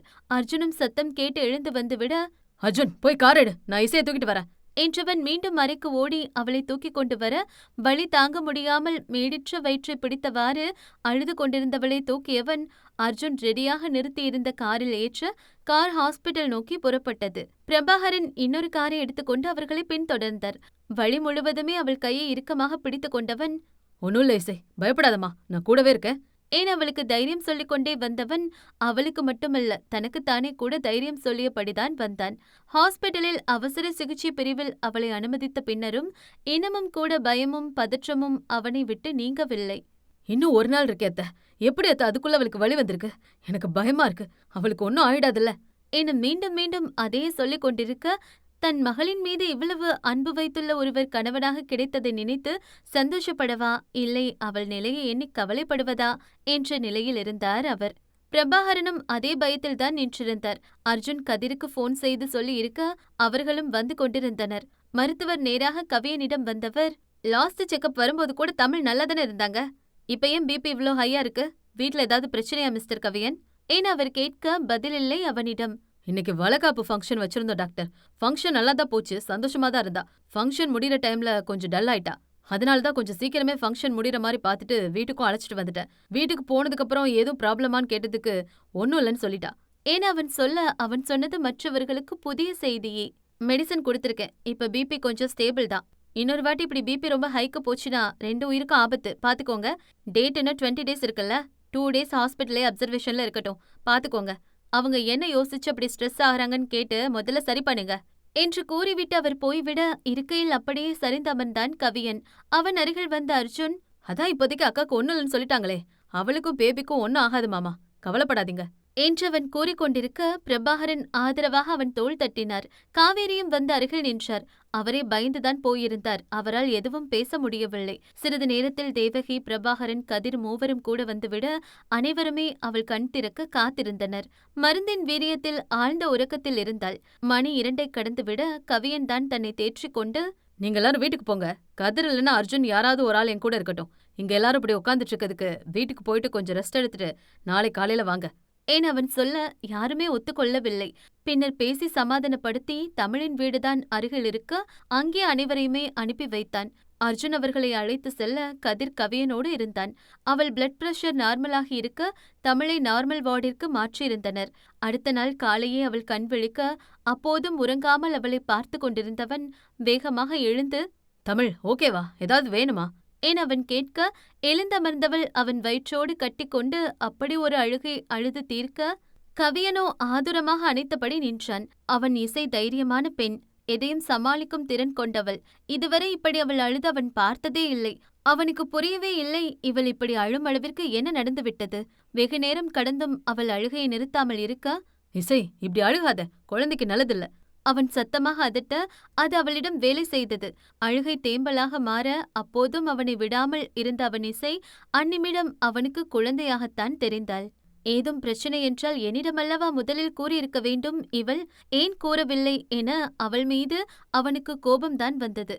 முந்தைய இரவிலிருந்து அவன் பட்ட பாடு அவனுக்கு மட்டுமே தெரியும். ஆனால் அத்தனையும் தாண்டி அவளின் கண்ணீரே அந்நிமிடம் அவன் பிரதானமாய், நம் பிரச்சனை என்னவென்று கூட தெரியாமல் நம் மனதை அதன் வலியை புரிந்து கொண்டு நம் கண்ணீரை அமைதியாக தாங்கிக் கொள்ளும் ஒரு உறவு அமைந்து விட்டால் அதை தாண்டிய நேசம் என்ன இருந்துவிடப் போகிறது இவ்வுலகில்?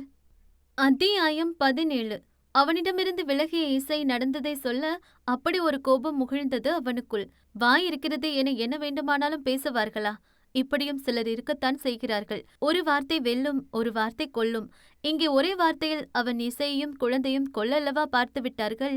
இசை இன்னுமே அந்த வார்த்தையிலிருந்து வெளிவராதவள் போல, நம்ம குழந்தை என்ன மாதிரி இருக்காதுல்ல கவி, எந்த பிரச்சனையும் இல்லாம பிறக்கும்ல, சொல்லுங்க கவி என கேட்பவளை என்ன செய்ய என்றே தெரியவில்லை அவனுக்கு. அவள் அருகில் அமர்ந்து அவள் கரங்களில் அழுத்தம் கொடுத்தவன், உன் குழந்தை உன்ன மாதிரி தான் இருக்கும் இசை.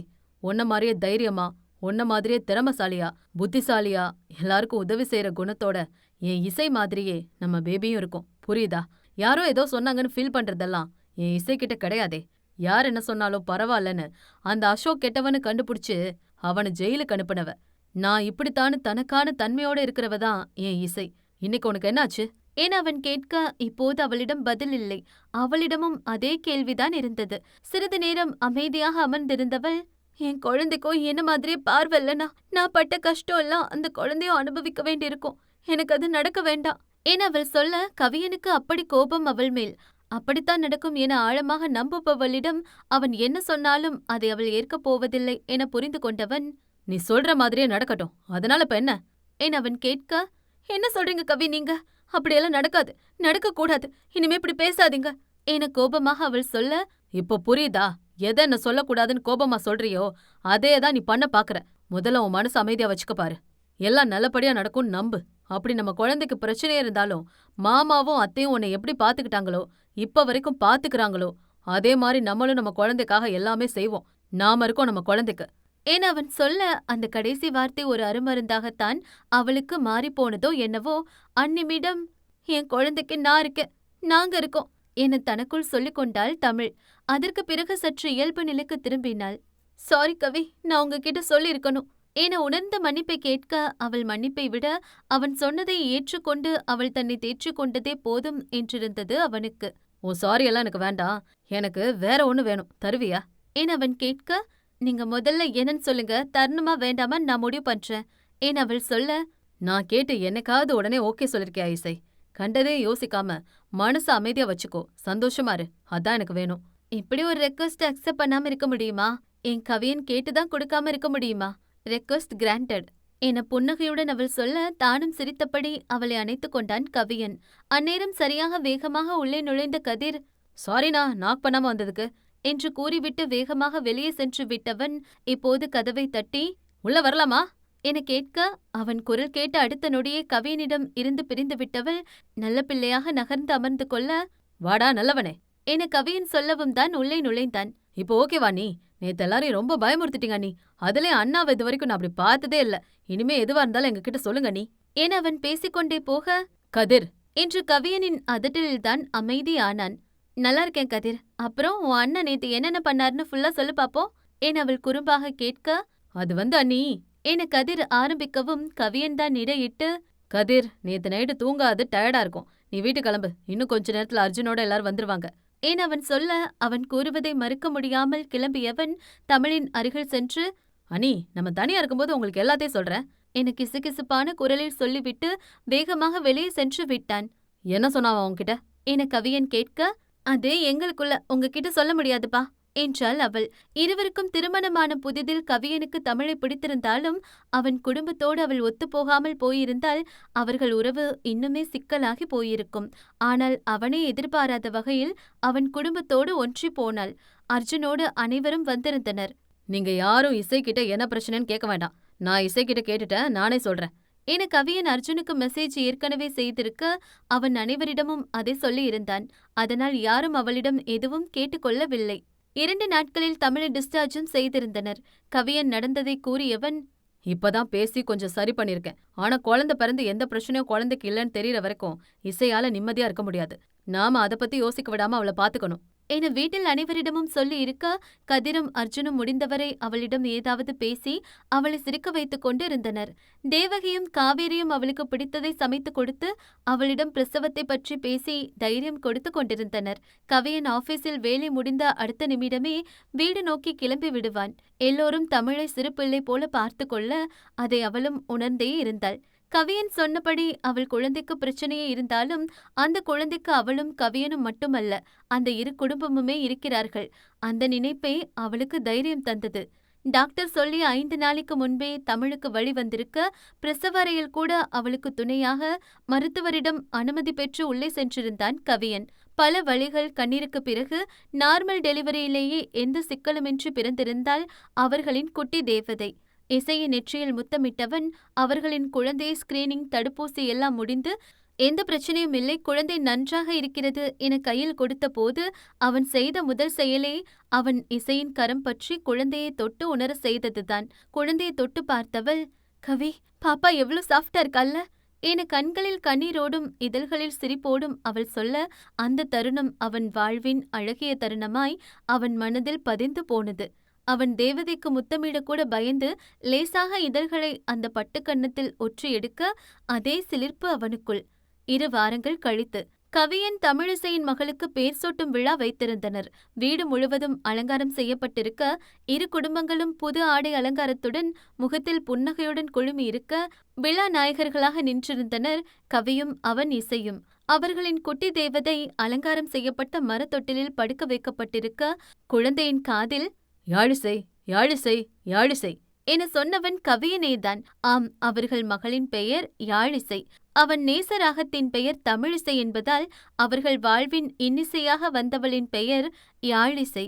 அனைவரின் முகத்திலும் புன்னகை நிறைந்திருக்க இதே புன்னகையுடன் அவர்கள் என்றும் வாழ வாழ்த்தி நாமும் விடை பெறுவோம். முற்றும். கதையை முழுவதும் கேட்டிருப்பீங்க. கதை உங்களுக்கு பிடிச்சிருந்தா கதையோட லிங்க் உங்க ஃப்ரெண்ட்ஸ் அண்ட் ஃபேமிலிக்கு ஷேர் பண்ணுங்க. அடுத்து ஒரு நல்ல கதையில சந்திக்கலாம். நன்றி.